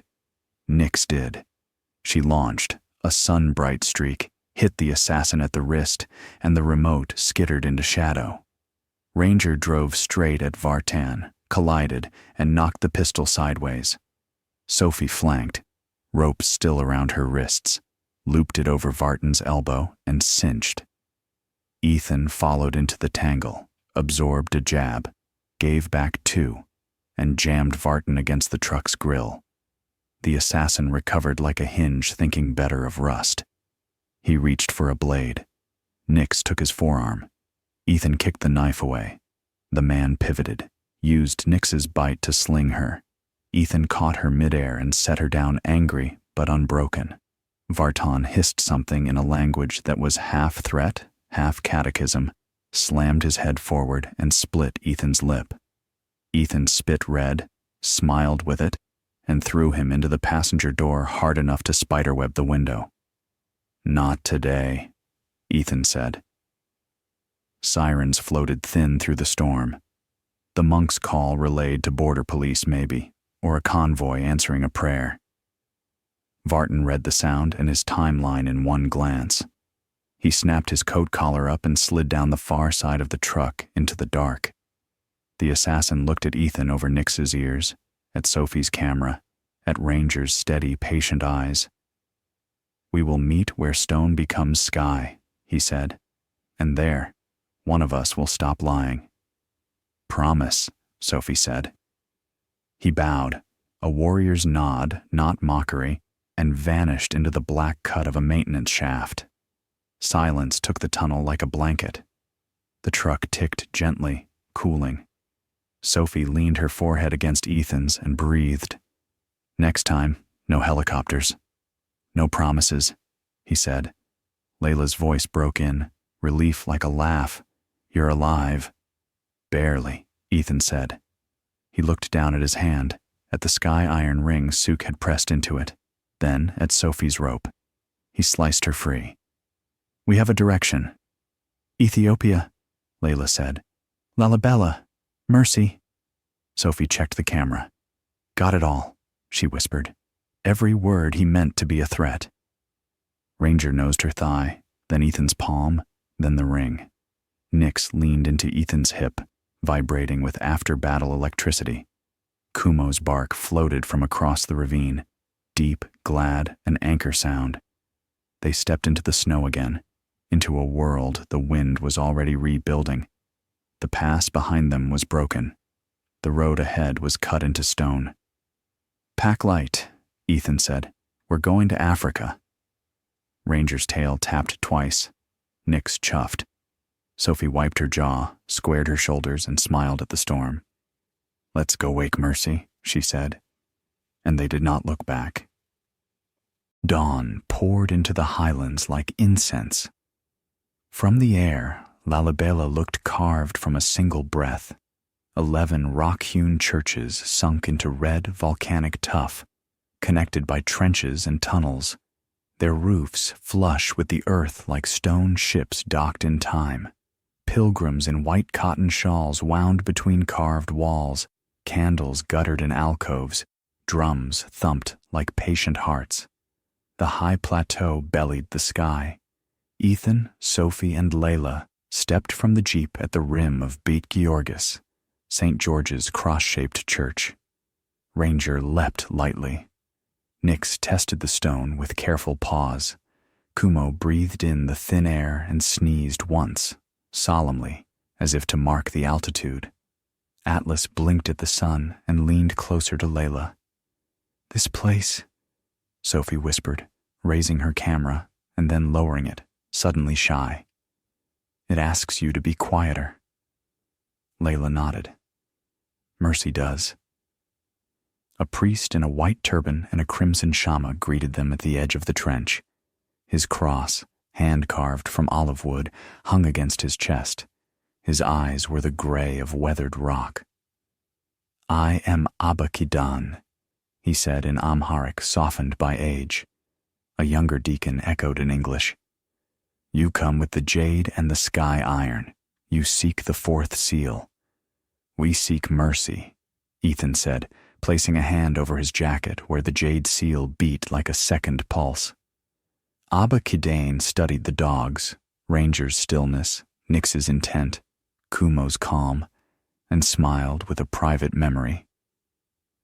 "The spirit of St. Tekla Haymanot was guarded by dogs in an old story," he murmured. "If your hearts are true, the animals already know." He led them into the trench. The rock felt cool and damp, smelling faintly of mineral and beeswax. Inside the church, light filtered through narrow windows cut like wounds. Ancient Ge'ez script unfurled across manuscripts braided with gold thread. A priest turned pages with a feather so his skin would not bruise the vellum. "The mercy gate is not iron," Abba Kidane said, guiding them down a steep passage toward Bet Medhain Alam, house of the Savior of the world. "It does not burn away lies as Shion did. It asks a harder thing, to lay down debt. The assembly took signatures with locks built from fear. We take signatures that require you to release power." Layla glanced at Ethan. "We expected a key." "You will receive one," Abba Kidan said gently. "But first, a question. When a wound keeps a village alive, do you close it?" Ethan frowned. "Explain." The priest paused before a slit of daylight that opened to a lower courtyard. "Vartan's money reached us before you did." Sophie stiffened. "How?" "By phone and by famine," Abba Kidan said. "A shipment of grain is stuck at Samara. A convoy of medical kits turned back at Woldia by men suddenly paid to doubt. An account that kept our free clinic open is locked for an audit. Vartan says, 'Give me the seal, and I'll let the aid flow.' He asks us to trade mercy for permission." Layla cursed under her breath. "He's turned the world into a negotiator." Abba Kidane's eyes warmed with sorrow and pride. "We did not trade, but our refusal has a price. There are people on mats right now whose breath is counting." Ethan looked past the priest to the courtyard where women knelt in prayer, to a boy carrying water in a jerry can too big for him, to a man with a bandaged ankle leaning on a stick carved with crosses. He felt the shape of a trap. Mercy could be extorted if you defined it poorly, or it could be weaponized by refusal. "What does the gate require?" he asked, voice low. "An act," Abba Kidane said, "one that cannot be undone or performed for applause." He glanced at Sophie. "An act that will not look good on camera." Sophie shut her camera off, heart thudding. "Done." They entered a crypt-like chamber cut below the nave. In its center stood a stone basin the size of a coffin, filled not with water, but with sealed slips of parchment bound in wax. Names, debts, confessions from a century. A lattice of light from a high slit made the wax glimmer like dull coins. "Every year at Timkat, our people write debts they hold against others," Abba Kidan said. "Debts of money, debts of pride, debts of pain. We seal them and carry them here. The keeper burns them without reading. He placed a hand on the basin's lip. To open the mercy gate, you must burn one debt that matters to you, and his gaze lifted to Ethan. You must give something Vartan cannot counterfeit. What's that? Ethan asked. Power you like, the priest said. The dogs were almost unnaturally still.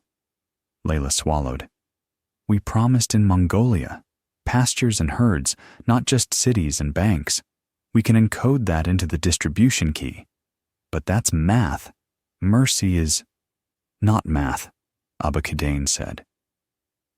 Ethan reached into his jacket and pulled out a folded envelope he had not planned to open on any continent. Inside was a copy of a letter he had kept for years, the one he never mailed to a man who had been his partner in uniform and then his enemy, the one who had lied on a stand and made Ethan choose between truth and a career. I owe you a punch and the forgiveness I never gave, the letter began. It ended with an apology he had never been strong enough to sign. He laid the envelope on the basin. This debt has kept part of me alive, he said flatly. Then bury it, Abba Kadan said. Ethan took a taper from the priest. He lit it. The dogs watched him. Ranger's ears tilted in a question. Ethan held the flame to the wax. The wax softened, ran, surrendered. Paper smoldered. The smell of old glue and ink rose warm and human. Ethan felt a stutter in his chest as if a small locked door opened inside him. Cold air flooding a room that had kept its window shut a decade. He was shaking when he put the taper out. Sophie took his hand. She did not speak. Abba, Kidane nodded once, satisfied. Now, the second part. He gestured to a stone lectern carved with interlaced crosses. An iron box rested upon it, ancient, edges smoothed by centuries of prayer. The assembly left us this. They called it the Mehir, the balancer. The distribution key lives here, protected with a vow. Only mercy can open it. He looked at Ethan and then at the dogs. The Mehir recognizes sincerity in the oldest measure. To feed an enemy, we will bring 3 groups to the lower courtyard.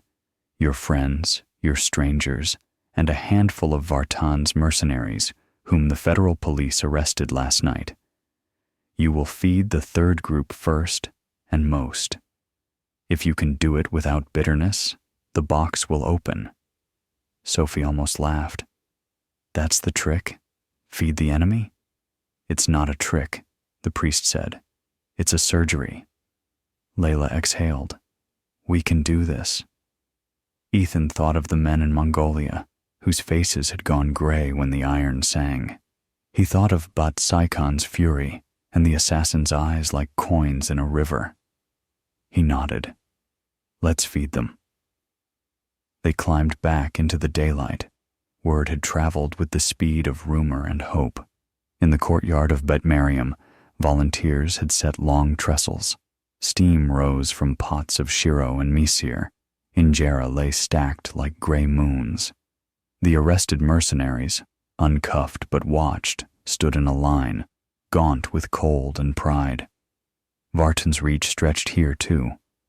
A drone buzzed distant, glass eye blinking. In the shade, 2 men in Western suits spent too much time looking at their phones. The air was thick with the mathematics of need. Start, Abba Kidane said. Ethan took a ladle, filled a bowl, and walked to the first mercenary. The man flinched as if a blow was coming. You're feeding me? He said in accented English. Yes, Ethan said. Why? Because if I can't, I don't deserve what I'm asking for. The man's eyes flickered. Confusion, shame, relief, anger blended into one quick human expression. And then he took the bowl. Ethan moved to the next, and the next. Sophie and Layla joined him, serving strangers first, then pilgrims, then friends. Ranger and Nix wove the lines, accepting hesitant pats, correcting a child's grip with gentle mouths. Kumo guarded the end of the tables with the dignity of an old judge. Halfway through, a shudder ran the courtyard, a freight of noise from the sky. A second drone, larger, came in low. It dumped a cascade of pamphlets that spiraled like locusts. The pages were printed with Vartan's smooth face and a message in Amharic and English. Mercy delayed his murder. Give me the seal, and the aid moves now. AV. Anger flickered through the crowd, and fear, and the dangerous electricity of being watched. A stone skittered. Someone shouted.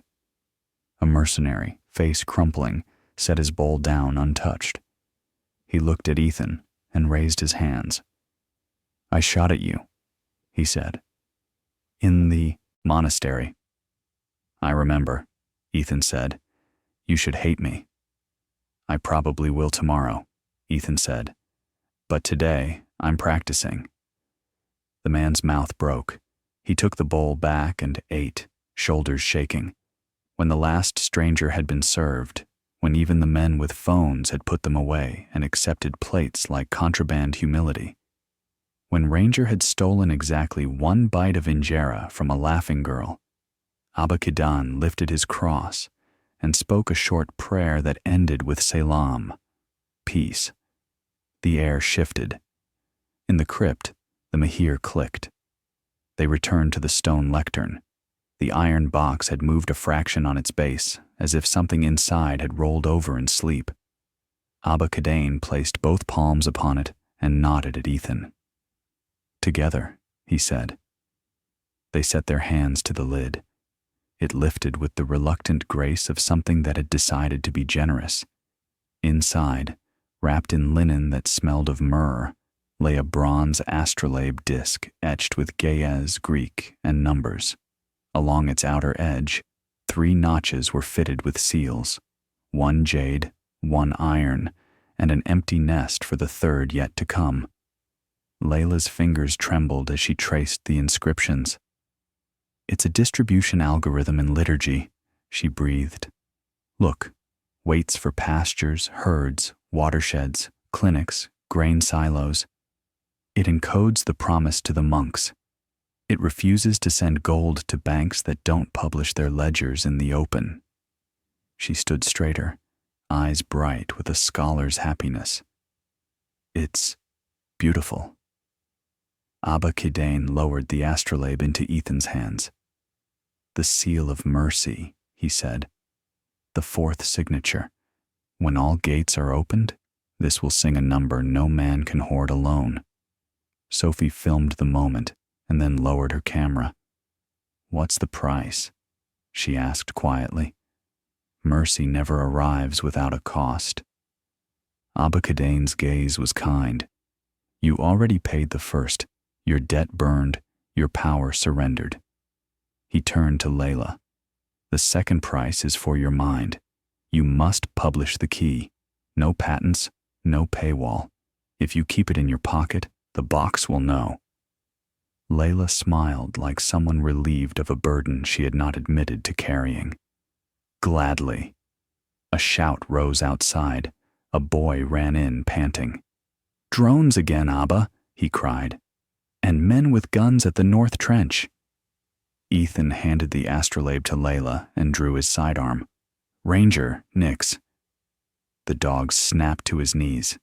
Sophie checked batteries, lens, breath. Kumo stood, older than the others, but somehow larger when the room asked him to be. They reached the trench as black-clad men with carbines advanced in a line, using the parchment-colored walls as cover. The larger drone hung above like an ugly star, loud and leering, its camera eye blinking red. Behind the mercenaries, on the rim, stood a lone figure in a dark coat, collar up, hair silver at the temples. Vartan. His voice carried, amplified by the drone. A trade, he called. You give me the mercy seal. I release the aid.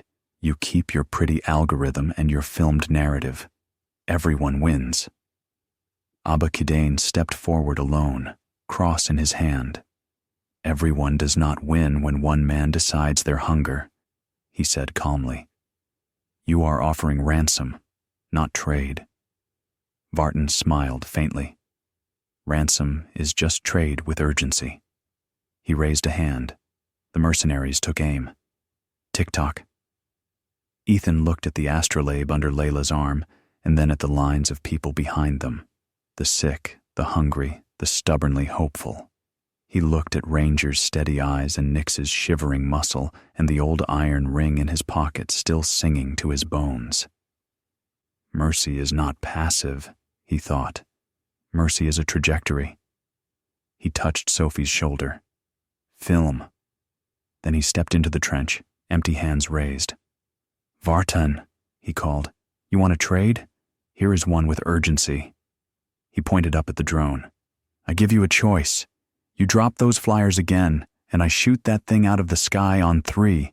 If you keep it up, we talk. It was absurd. It was also a way to wedge a moment open. Vartan laughed, surprised. 1, Ethan said. The drone drifted, uncertain. 2. The drone steadied. 3. Ethan raised the pistol and fired. The drone bucked, stuttered, and spiraled, whining like a struck insect. It hit the trench wall and died with a petulant hiss. Silence slapped the courtyard. Vartan's smile slid as if it had been painted on. He gestured. His men advanced. Ethan dropped to a knee behind the stone lip. Layla and Sophie flanked. The dogs exploded outward, Ranger like a low storm, Nix like a thrown spear. Abba-Kadane did not move. He began to sing. Gunfire thundered. Stone spat dust. Ethan shot to disable. Wrists, thighs, shoulders. The kind of mercy that saves and humiliates at once. Layla, who hated guns, would not let one kill in front of a church. She shot the barrel of a carbine and watched it kick like a cursed tool. Sophie filmed without shaking. Ranger hit the first man's arm, turned the muzzle skyward. Nix took a knee, collapsed a stance, moved on, efficient as breathing. Kumo stood at the narrowest place, a white wall that would not fall. Men bounced off him like the ocean breaks upon a cliff. Above, Vartan watched, face carved in salt. He raised a hand to signal a retreat, and a shadow stepped to his side. The Xi'an assassin, bruised, precise, eyes burned down to coins. He spoke to Vartan without looking at him. The drone picked up only the shape of his mouth. Then he stepped to the rim and addressed Ethan directly. Stone becomes sky, he said. You fed my men. His gaze flicked to the astrolabe and back. Mercy is a language I do not speak, but I can read it. He turned to Vartan. Not here, he said. Not today. Vartan's jaw worked. He did not like being managed. He waited a beat too long, weighing theater against loss, then snapped, his fingers. The mercenaries broke. The line fell back. A cordon of local police, finally, late, real, poured into the upper trench.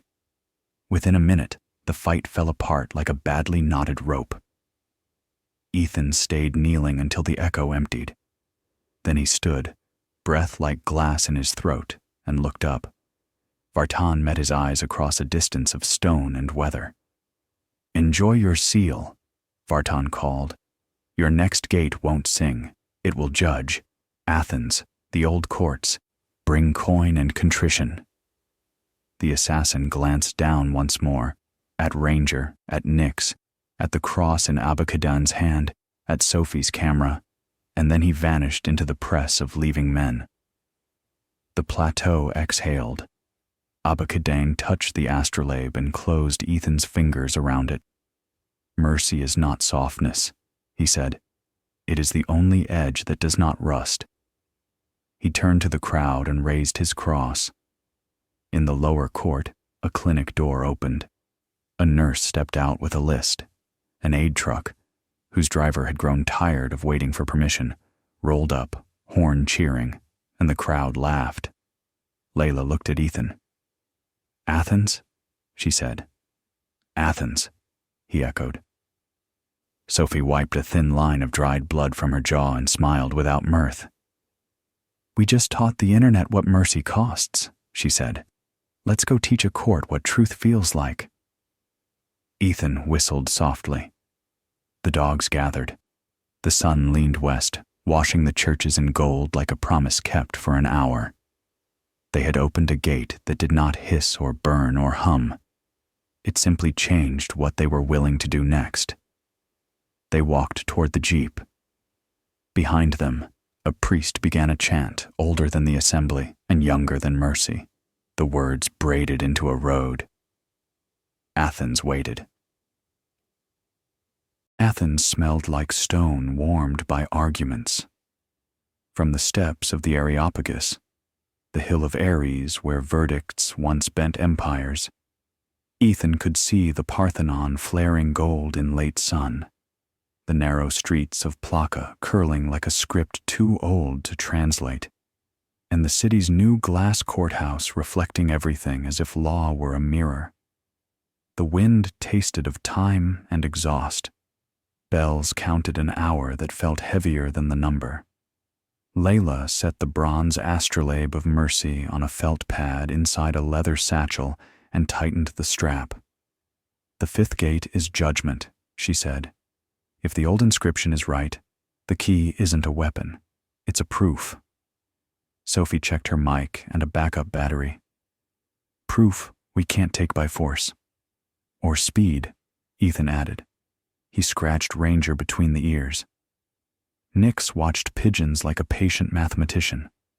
Kumo sat with the gravity of a marble statue, and Atlas, slightly bored by philosophy, leaned into Layla's leg. On the rock, a white-haired man in a navy suit waited. He had the posture of someone who'd taught law long enough to see theories age. Professor Thanos Lycurgus, he introduced himself, palm dry and strong. By tonight, the Council of the Areopagus will convene a public hearing. You bring the conquered seals. Vartan brings a swarm. What kind? Ethan asked. Of truths, Lycurgus said with a small, sour smile. Half, quarter, counterfeit. He's already filled the feeds. These people want to redistribute private reserves without oversight. He posts clips out of context from Lalibela, from Mongolia. He calls your dogs weapons of intimidation. Sophie's jaw ticked. We'll make our own context. Lycurgus gestured toward a weathered doorway cut into the rock. The fifth Mahir was hidden in a chamber beneath the Areopagus when the courts modernized. The oath says, let the tongue be weighed by what it refuses to say. The box opens if an argument survives two tests, adversarial scrutiny and absence of violence. Layla let out a low whistle. A self-executing peer review. Ancient Greeks invented open-source court. Lycurgus inclined his head. And they invented theater. You'll be tempted to match Vartan's spectacle. Don't. Clarity is an edge. They descended into the chamber. It smelled of dust, oil, and dry parchment. In the center, resting on a limestone plinth, sat a cylindrical iron coffer banded with engraved Greek, logos without phobos, crisis without mesos, reason without fear, judgment without hate. A recess on its crown matched the astrolabe's diameter. Layla placed the mercy disc into the recess. The fit was surgical. The disc hummed, a low, sympathetic note. Lines of Latin, Greek, and Ge'ez around the rim found each other like teeth in a gear. Fifth signature goes here. Layla pointed at an empty notch. Judgment. How do we qualify? Ethan asked. Lycurgus tapped the coffer once. With a demos, a public showing of how the gold will be audited in daylight. Not a promise, a mechanism. If cross-examination fails to break it, and if no blood spills while it's tested, the coffer will release the seal. Sophie grinned. So we litigate on camera, in the open, with no punches thrown. And if someone throws one, Ethan said, Then nothing opens, Lycurgus said, and Vartan wins by default. Ethan felt the trap's shape again, a stage where the wrong act was the one the body wanted. By twilight, a makeshift amphitheater had grown at the Areopagus's base. Rows of benches, portable lights, a dais for speakers. Judges from the high court sat along a simple table. 3 women and 2 men in dark robes, faces lit with fatigue and attention. The audience was a living algorithm. Students, pensioners, bakers, influencers, a tour group caught by history. On a platform behind his own lectern, Vartan stood immaculate, flanked by lawyers and a PR phalanx with tablets glowing like little altars. Drones drifted like steel bees. One wore a banner, "Sovereign Gold, Sovereign Choice." Another displayed a loop edited from Mongolia. Nyx, taking a man's wrist, slowed until mercy looked like rage. Sophie swallowed her disgust and rolled tape. Lycurgus opened. His voice was not loud, but it carried. "We are not here to argue whether hunger exists. We are here to decide whether accountability can be a key as sharp as force." He gestured to Ethan. "Show them." Layla wheeled a simple stand to the center. On it lay a clear acrylic case, empty except for a ledger under glass and a metal token the size of a coin. "The Public Mint, version 1, she said into a mic. "It's a protocol, not a vault. Every bar of gold, each of the 100,000, gets a public identity stamped into a ledger that anyone can read, nobody can edit after the fact, and everyone can verify with cheap hardware." She tapped the token. "This is a witness coin. Villages, clinics, co-ops will hold these. When a bar is allocated, the coin demands proof that the destination matches the rule set, pastures, herds, water, clinics, before it cryptographically cosigns. No coin, no movement, no ledger entry, no legitimacy." Vartan lifted a hand. "And who writes the rules?" he called, smile silky. "Physicists? Priests? The 3 of you? If the coin owners collude, we are back to management." Layla nodded. "Good scrutiny. Rules are a constitution published with the algorithm. Changing them requires supermajority from independent communities spread across continents, and a cool-down period where anyone can object with math and evidence. The system is designed to hate consensus theater." The middle judge, a woman with iron hair, leaned forward. "Demonstrate an audit." Layla looked to Sophie. Sophie aimed her camera at the ledger under glass. The page showed a mock allocation, bar 23,771 to clinic ID EGA19. Beneath, a list of conditions: clinic license current, staff ratio met, price caps signed, open inventory. A barcode blinked alive as it sensed the lens. Nyx padded forward at Ethan's click. She nudged a pedal. The case read her pressure, generated a random challenge packet, and flashed a QR. Ethan held up the witness coin. It glowed and demanded 3 proofs: a real-time video of the clinic's refrigerator inventory, a GPS stamp from a nurse's device matching public hours, and a price survey signed by 2 unaffiliated buyers. The crowd murmured. Sophie cut her camera feed to the big screen. Photos from Lalibella's clinic earlier that day. GPS allowed just once for this demo. 2 merchants from a street market. Their signatures simple but binding. The coin pinged, satisfied. The ledger printed a line of hash, a poetry of numbers. Allocation valid. Co-signature recorded. Layla spoke softly, into the hush. "Every bar will have to pass this kind of gauntlet.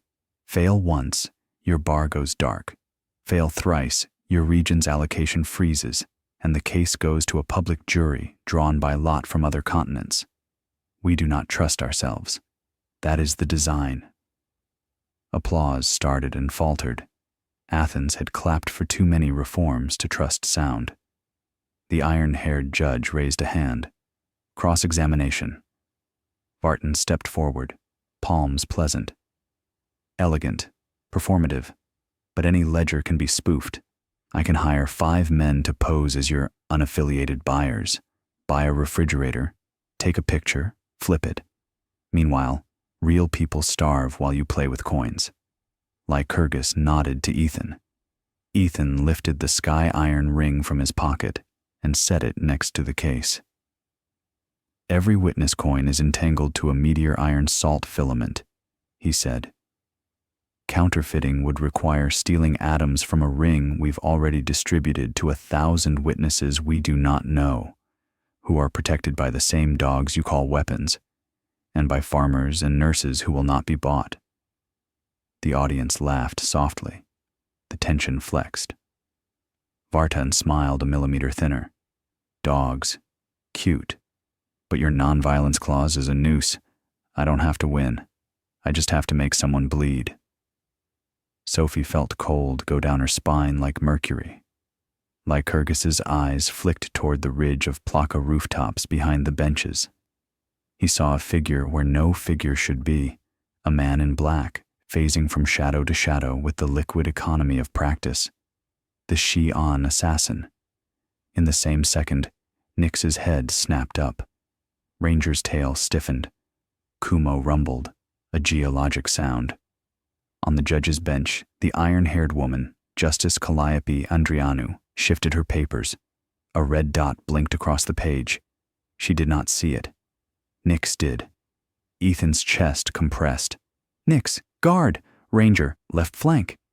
His voice was low, urgent, terminally calm. 2 things happened fast enough to argue about which was first.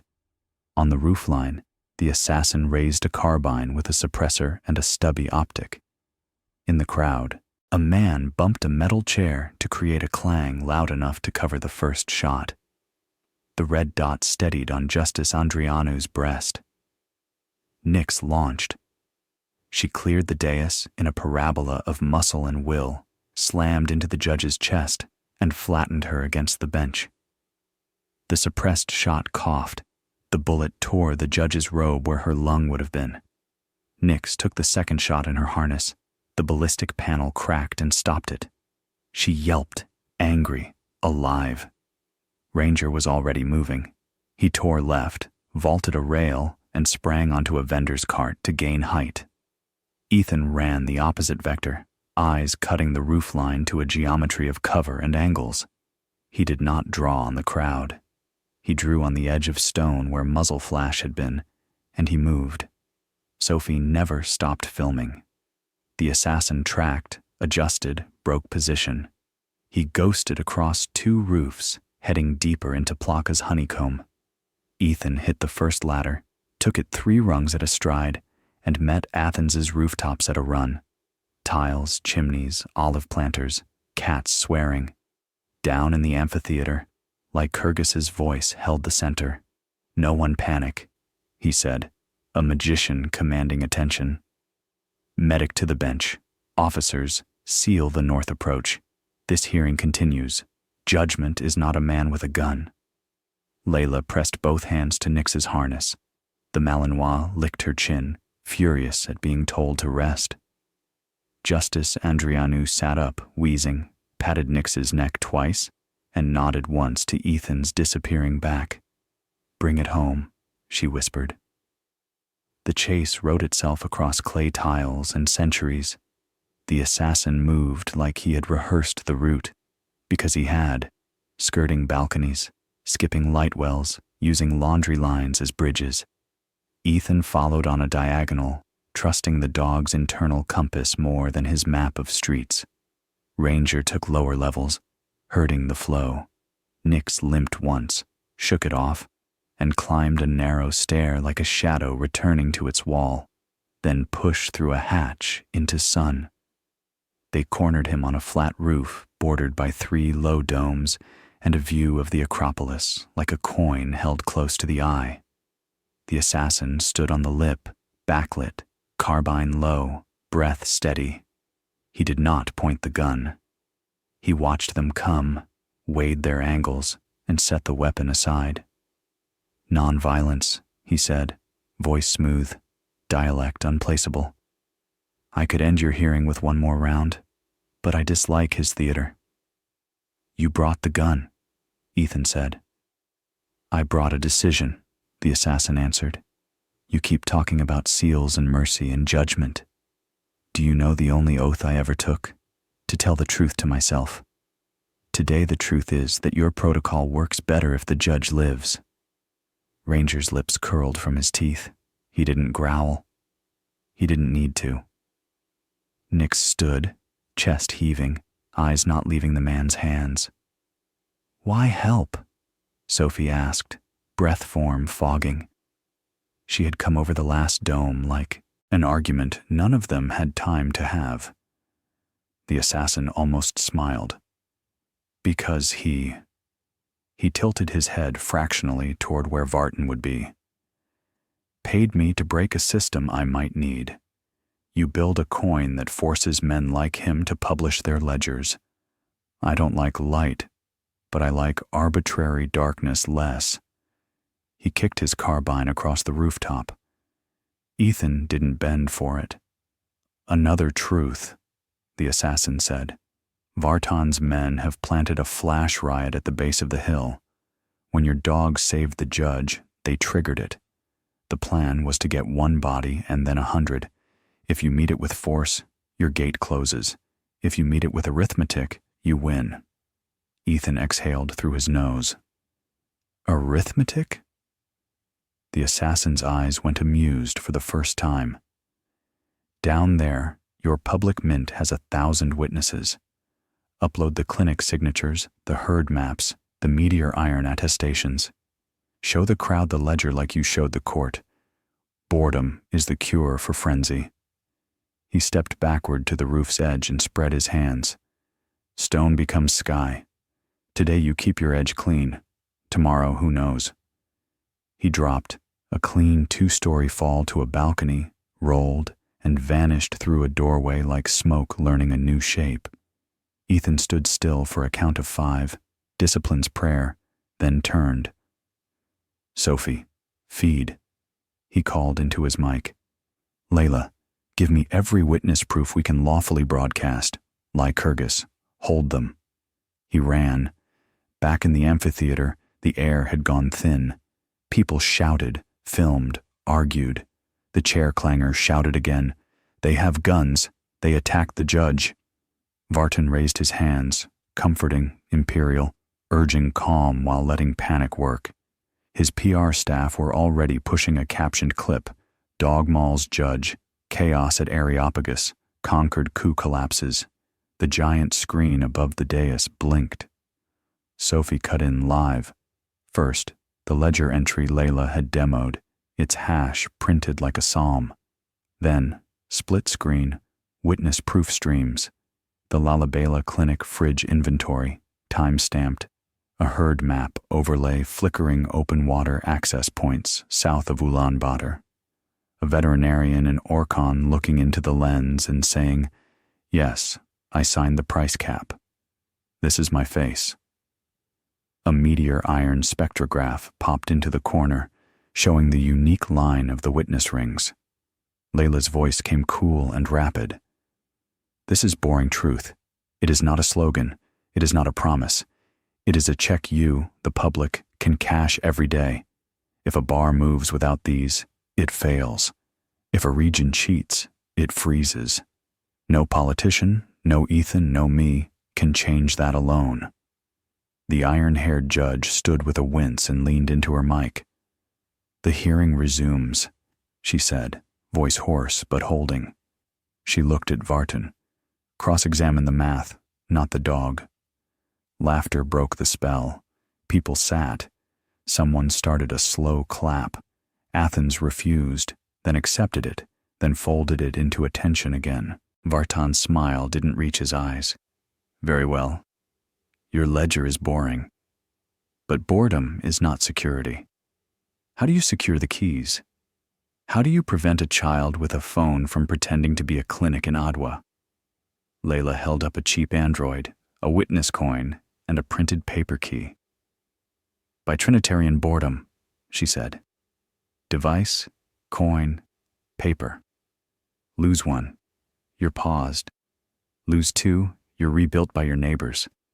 All three have public fingerprints. And when an allocation completes, the astrolabe publishes a one-way audit trail, a path you can walk forward, but not erase behind. Lycurgus folded his hands. You have heard accusation and answer, he told the judges. Now decide whether the proof stands without force. The panel stood. The city went so quiet it could hear cats arguing in the alleys. Justice Andrianu lifted a small bronze mallet the color of old honey. By the authority of this court, she said, we recognize the public mint as a public audit sufficient to meet the oath standard. That judgment be visible and violence absent. We further record that a dog took a bullet that was meant to test our restraint and failed. A ripple of laughter washed the fear away. Open it, Lycurgus whispered. They returned to the chamber. The coffer vibrated faintly under the astrolabe. Letters along the band brightened like embers deciding to be flame. A click traveled through stone, the lid unsealed by a width of breath. Ethan set his palm to it. Together, he said. Layla laid her hand. Sophie added hers. Lycurgus's fingers were cold and strong. Ranger placed one paw because no rule said he couldn't. Nyx pressed her chest against Ethan's leg and rumbled approval. They lifted. Inside lay a thin marble tablet the size of a passport, veined green and white, etched with a Greek key pattern that was also, Layla realized with a hot, grateful shock, a checksum. At its center, a small steel die sat in a nest, faces engraved with ancient letters. The seal of judgment, Lycurgus murmured. Layla traced the pattern. When we seat this in the astrolabe, the mint's audit trail becomes irreversible and public. Anyone can run a scan and see where every bar went, when, and why. No one can bury a path in sand. Ethan seated the die into the astrolabe's judgment notch. The whole disk thrummed once, like a chord resolved after a century. Somewhere in the city, 1,000 phones vibrated as witness coins received a new rule set. Audit is light. Violence voids the song. Sophie wiped her eye with the back of a hand and pretended it was dust. We show our work, she said softly. Lycurgus smiled the first real smile of the night. As law should, as love should. From above, the crowd's noise returned. Not panic, not propaganda. Talk. People arguing like citizens. Someone asked to pet Nyx. She allowed it, grandly. Ethan looked at the ring of sky iron on his finger, the astrolabe in Layla's hands, the camera on Sophie's shoulder, the dogs' patient faces. 4 gates open, he said. Mercy, iron, jade, judgment. Next is... Lycurgus finished for him. Concordance. Not a place, a meeting. When enough signatures align, the vault doesn't just open, it wakes. And Vartan won't wait for that. Sophie's phone buzzed. She glanced, frowned, and turned the screen. A breaking clip. Vartan in a helicopter over the Aegean, pointing at an islet riddled with caves. Caption: The Concord's final cache is at sea. We will secure it for the world. Layla looked at the astrolabe's outer ring. A tiny Nereid icon glowed that had not glowed before.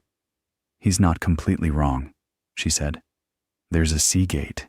We'll need divers. And a boat. Ethan whistled softly. Ranger's ears pricked. Nyx, bruised and magnificent, stood taller. Then we go to sea, Ethan said, and we finish the song. He looked toward the dark shape of the Acropolis and the brighter shape of a city that had weighed truth longer than any living court. Chapter 9 begins on the water. Night rode a silver vein across the Aegean. A fast RAB knifed through black water, bow-shouldering moonlight, spray-stinging faces, Ethan stood braced at the helm beside a fisherman named Yanis, a man with hands like rope and eyes that had counted storms. Layla knelt aft with the astrolabe open on a rubber mat, its Nereid icon pulsing faintly. Sophie strapped down a hard case of witness coins and batteries. Ranger kept his weight low, reading the chop. Nix wore a neoprene vest and watched the horizon. Kumo lay shoulder to fuel tank, immovable. Atlas dozed with his chin on Layla's boot. 3 blips, Layla said, wind shredding her voice. Concordance geometry. The Seagate lights when custodians, challengers, and witnesses all stand within 1 fathom of the heart. Define heart, Ethan said. Layla pointed to a dark islet ahead, limestone and basalt stitched by time, its crown tufted with scrub and a ruined chapel where gulls made liturgy. There, she said, a surge cave on the west face. Under the chapel, an air dome. Sophie lifted binoculars. A shadowed barge rode leeward, crane, generator, floodlights hooded. A helicopter's silhouette skimmed the islet like a wasp that had learned the word sovereign. Over the water hung 3 drones, their lenses bright as a pinion. Vartan's already here, Sophie said. He's staging secure for the world. Then we secure the world from staging, Ethan said. Giannis curved the RIB behind a spur of rock, killed the engine, and let them glide. From this angle, the islet's west face breathed, water exhaling as swell retreated, inhaling with a hollow thume. A narrow cleft cut up toward the chapel, a blowhole staircase carved by centuries of weather. Layla closed the astrolabe's covers and clipped it to a sling. The Seagate's oath text is weird, she said. It doesn't ask us to prove we're right. It asks us to agree on 1 clause of decency with our rivals before anything opens. Name it, Ethan said. It's dynamic, Layla replied. The mechanism reads the parties, their past behavior, and pushes a clause they can both barely accept. A humane salvage clause is likely tonight.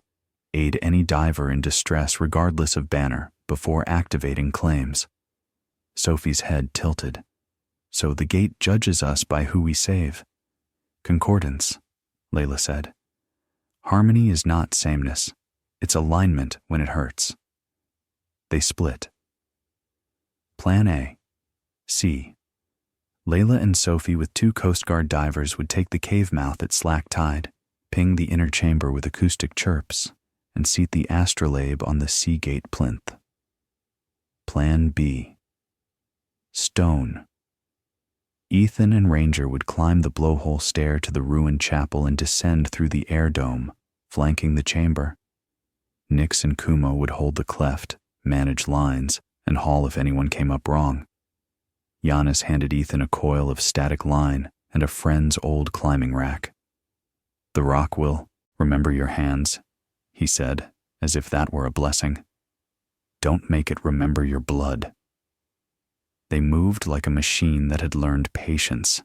The cave mouth opened like a throat drinking stars.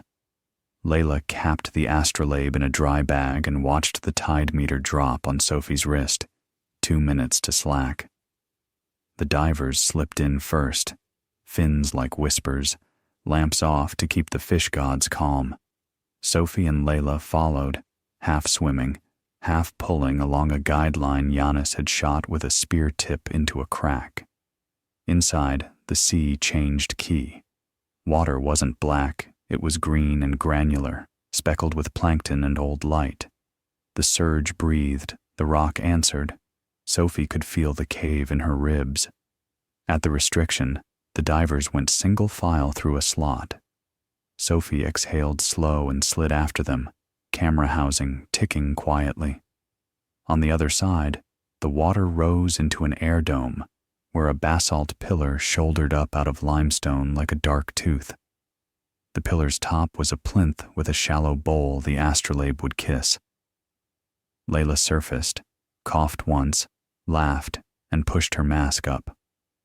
Hello, gate, she said softly. The laugh died. 2 other lamps hung like suns under the water, a pair of divers in black with helmet comms and rebreathers. Their lines ran back to the barge. One diver, slighter, with a yellow stripe, waved, the motion too sharp. The other spun a gloved finger, cut feed, then his hand cramped and trembled. Silt boiled at his knees.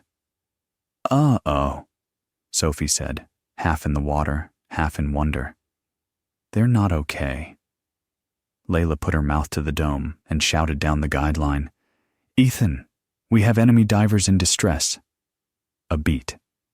Ethan's voice, shallow with exertion, came back through the stone. Claus called, "Rescue first." Sophie rolled her eyes affectionately. "Of course." She dropped. The slighter diver, young under the mask, fumbled a clogged bailout valve. Panic made his hands too big. Sophie slid her palms over his and signed breathe with her eyes. Layla stabilized the other diver's buoyancy, fingers reading the man's chest like code. Above, Ethan and Ranger crested the blowhole stair. The ruined chapel was a stone rib cage around open sky. The air smelled of salt, time, and age. Ethan anchored a line, tied a munter, tested, then descended to the dome, boots finding holds carved by wind. Ranger watched, then followed with the trust of a partner who had memorized the shape of Ethan's risk. Halfway down, Ranger froze, hackles rising. He looked to the ridge where the chapel wall met night. A figure stood there, thin, composed, the Xi'an assassin. He held nothing in his hands, but the absence of a weapon was not peace. "Your men are in trouble," Ethan called softly. "They are not my men," the assassin said. "They are his." He angled his head toward the barge. "But I dislike corpses I did not write." "Then help or stand clear," Ethan said. The assassin stepped aside, as if he had just remembered a kindness. Ethan slid into the dome as Sophie and Layla steadied the divers. The young one's eyes were wild, the older one's rebreather purged, then coughed back to life. "We've got you," Layla said, voice stern enough to be believed. "No cameras until you breathe." Sophie ignored that last bit. The witness coin on her wrist needed proof later, but she kept the lens low, more pulse than face. "Claws satisfied," Layla said between teeth. "Not yet," Sophie murmured. "They have to live to sign." They did. They got the divers onto a shelf in the dome, untangled lines, patched a hose with Layla's zip ties and a prayer, and watched breath return like a tide. The younger diver pulled his mask up and shivered. "He was going to cut me loose," he said, voice breaking, meaning the handler on the barge. "Said a dead competitor is cleaner than a saved one." Sophie's mouth went flat. He did not get that clause. "Now the gate will," Layla replied. She unbagged the astrolabe and seated it in the plinth's bowl. The disc hummed. Letters along its rim found new neighbors. A 5th icon, a laurel ring, winked awake and began to spin inward like a whirlpool in glass. The sea gate spoke in pressure. Layla felt it first, a soft push in her ears, then a settling as if the cave itself were listening. A line of faint phosphorescence crawled up the pillar and into the rock, sketching channels none of them could see. Ethan's radio cracked. "Barge lifting," Yanis warned. "Crane lowering a cage." Vartan on the loudspeaker offering secure custody. Sophie laughed without humor, always the benefactor. "Let him descend," Layla said. "We need his signature." "You want Vartan in the chamber?" Ethan asked. "We don't need him," Layla said, eyes on the spinning laurel. "We need his role, challenger. The mechanism adapts. If the person who opposes you is present enough to share a clause, the gate opens. If not, it looks for a proxy." She tilted her head toward the assassin silhouette above. "We have a proxy either way." A metallic clatter echoed down the blowhole. A cage on a cable grumbled into view, big enough for two. In it, Vartan, coat salt-speckled, hair set by wind and money, and Carl Bean, the thin lawyer from the trial, looking seasick and furious. Vartan carried a watertight case like a relic. He smiled when he saw Ethan and Sophie and the dogs, as if they were all recurring characters in a show he still believed he produced. "Look at us," he said lightly as the cage settled. "A family reunion." "Your divers nearly died," Sophie said. Vartan's smile narrowed. Pity." His eyes said it wasn't. Layla pointed to the astrolabe. "Seagate demands concordance," she said. One clause, signed by opposed parties. Proposal: humane salvage, aid any diver or crew in distress before any claim or custody action. Sign with your coin. Vartan raised an eyebrow. "Before anything opens, you want me to grant rights to people who trespass my barge?" Layla did not blink. "Before anything opens, we grant rights to life. You sign. We sign. The gate opens. The world watches you not be a murderer." Carl Bean leaned in, whispering. Vartan listened, eyes distant, calculating whether mercy could be monetized. He looked at the young diver, at the trembling hands, at the camera he could pretend not to see. He clicked his tongue softly and produced a coin from his case. Sleek, corporate, different, but the protocol recognized kin. "Fine," he said, "on condition that I co-steward the chamber during evaluation." Layla smiled a scalpel smile. "Co-stewardship for 90 minutes under public audit. After that, the mint dictates. Sign." Ethan placed the witness coin over the astrolabe's sigil. Layla tapped a sequence. The laurel stopped spinning and split into two leaves. A prompt, simple, brutal, blinked on Layla's tablet. Aid any diver in distress first.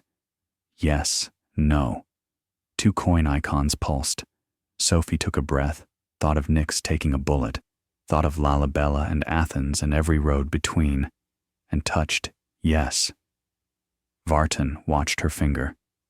Then he tapped yes with a bored flourish. The pillar hummed low, a whale note inside stone. The air dome shivered. Somewhere above, the chapel timbers creaked as if remembering a hymn. The statue of a saint no one had named in 100 years shed a shell of salt and looked new for a blink. "Concordance achieved," Layla whispered. The plinth opened.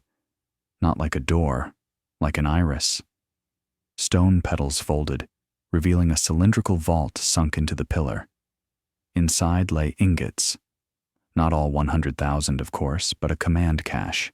100 bars, each stamped with the Concord's crest and a surface etched like a circuit. Between them, a steel spindle rose. The master beacon, a device designed to wake caches across continents when seated by all 5 seals. Layla slid the astrolabe down the spindle. The jade, iron, mercy, judgment, and concordance slots aligned with quiet clicks that felt louder than thunder. "Last chance to sabotage," Vartan said softly. Not a threat, an invitation to weakness. Ethan didn't answer him. He looked at Ranger, at Nyx waiting at the cleft, at Kumo's shadow blocking the world beyond, at Sophie steady behind the lens, at Layla's hands. "Do it," Ethan said. Layla turned the astrolabe 1/4 of a circle. The master beacon woke. A pulse traveled not through air, but through ledgers. Phones in Lalibela vibrated. A printer in Ulaanbaatar spat a test page. A clinic in Adwa saw 3 bars change state from asleep to attestation pending. On the big screen still lit in Athens, the public mint rendered a new constellation. Routes, reserves, locks, light mapping responsibility. The drones above the islet, sensing an event, swung toward the cleft and the barge, which is when something went wrong. A dull crack sounded from the barge's stern. The crane's cable jerked. The cage swayed. A charge blew under the barge's hull where some planner had decided fail-safe meant sink-proof custody. Water fountained, the barge listed. Men scrambled, alarms howled. The line to the cage twanged and snapped. The cage dropped. Carl Beans screamed. Vartan's hand shot for the barge cable, caught air. The cage slammed into the blowhole wall, hung on a spur, then yawed into space. "Line!" Ethan shouted. Nyx, above, had already moved. She seized a haul rope in her teeth and spun her body. Kumo planted and pulled. Ranger bore down on the rope with his shoulders like a sled dog who had decided gravity was personal. Sophie clipped the rope to the cage's side and wrapped a figure 8 around a basalt horn. Ethan leaned in and lifted with everything he owed to every training day he had not skipped. The cage steadied. Vartan and Carl clung like saints to a moving icon. The assassin appeared at the rim, eyes flat, taking in vectors. "Left strut," he called. "The weld is cracked." "Can you hold?" Ethan barked. "For 5 seconds," the assassin said, already on his belly, reaching, bare hands on cold metal. Kumo dug. Nyx growled a vowel from the bottom of the world. Ranger's paws scrabbled. Sophie's forearms burned. Ethan felt something in his shoulder protest and then negotiate. The cage scraped, climbed a fist's width, cleared the spur, and swung sideways into the cleft where it wedged like a cork. Silence panted. Carl Bean sobbed once, ugly with relief. Vartan exhaled a laugh that was not laughter. He looked at Ethan without irony. "Thank you," he said, as if the words were a foreign loan. "Clause honored," Layla said to the gate, her voice shaking. The pillar hummed back like a satisfied beast. Blue lights cut the night. A Hellenic Coast Guard cutter shouldered upwind, loudspeakers demanding surrender. Police fast boats arrowed in. A smaller skiff from Yanis's cousin had already pulled the injured bargemen from the water with the quiet economy of people who had pulled too many. Vartan straightened his coat in a falling cage and attempted a smile that would play on morning shows. He framed a sentence about stewardship, and Sophie spoke first. "On record," she said, voice even, mic open to the world. "Tonight, Concordance demanded a clause to save your diver before our claim. We honored it. So did you. The beacon is lit. The mint is alive. From now on, every bar's journey is public." She turned the camera just a fraction to include Vartan's face, the assassin's pair of hands holding a strut, the dogs in harness biting rope, the astrolabes singing quietly in stone. Vartan's eyes flicked to the camera. He saw the story calcify around his choices, the calculus of mercy turning into math he could not massage.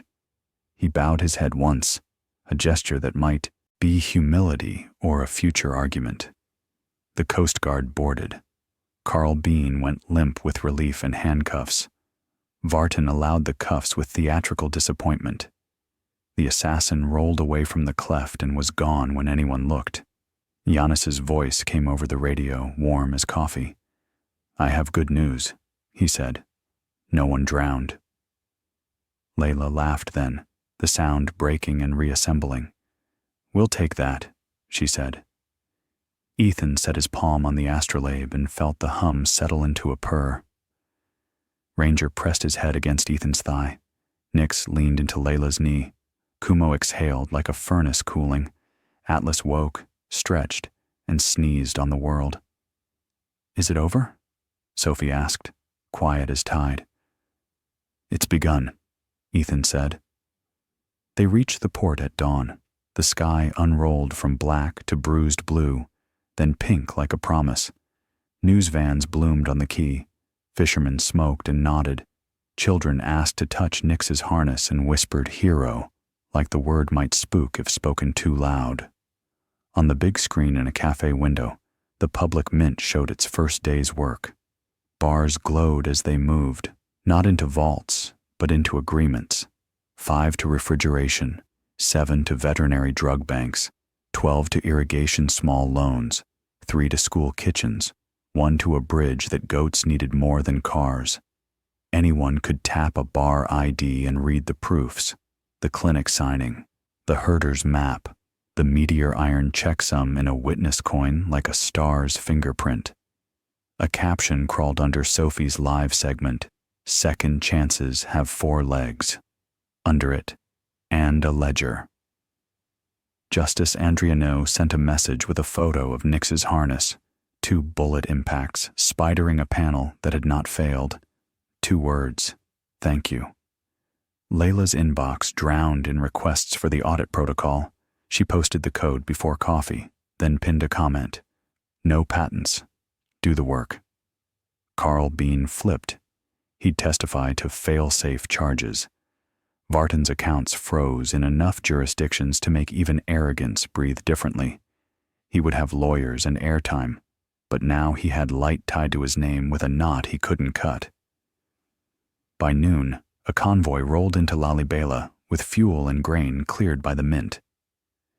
In Orcon, a vet welded a sign, "Price cap enforced," and laughed until he cried. In Timber Ridge, a tiny foundation called K9 Second Chances had more volunteers than hours to count them. On the quay, Ethan leaned against the RIB's tube and looked at the team. He had a bandage under his shirt and a bruise like a moon on his thigh. He felt the fine tremor that comes when crisis stops. He didn't hide it. Sophie slid an arm around his waist and let her own tremor show. "We did it," she said, then corrected herself, smiling. "We started it." Layla sat cross-legged on the deck with the astrolabe in her lap, hair snarled by salt and sleep. "The beacon will take a week to wake every cache," she said. "There will be court fights, supply, fights over what a clinic is. We wrote boring battles into the system. That's the point." Ranger watched gulls. Nix watched Sophie's face. Kumo watched the sun. Atlas watched a bag of Kaluri and worried it would escape justice. Ethan stroked Ranger's head. "I paid $1 once," he said, mostly to himself. "It bought me a partner, then a map, then a way to sleep." Sophie set the camera down and took his hand. "Then let's keep paying." Giannis clapped Ethan's shoulder. "There is coffee," he said, strong enough to forgive. They drank it on the quay with the dogs at their feet and the city climbing out of night. And when they finished, they went back to work, answering calls from monks and cooperatives, from clinics and courts, from places with names they could not yet pronounce. Somewhere across water and along wires, the song the seals had started kept moving, no longer in whispers, not yet a shout, but something like a chant people remember before they know the words. The sea gate closed without drama.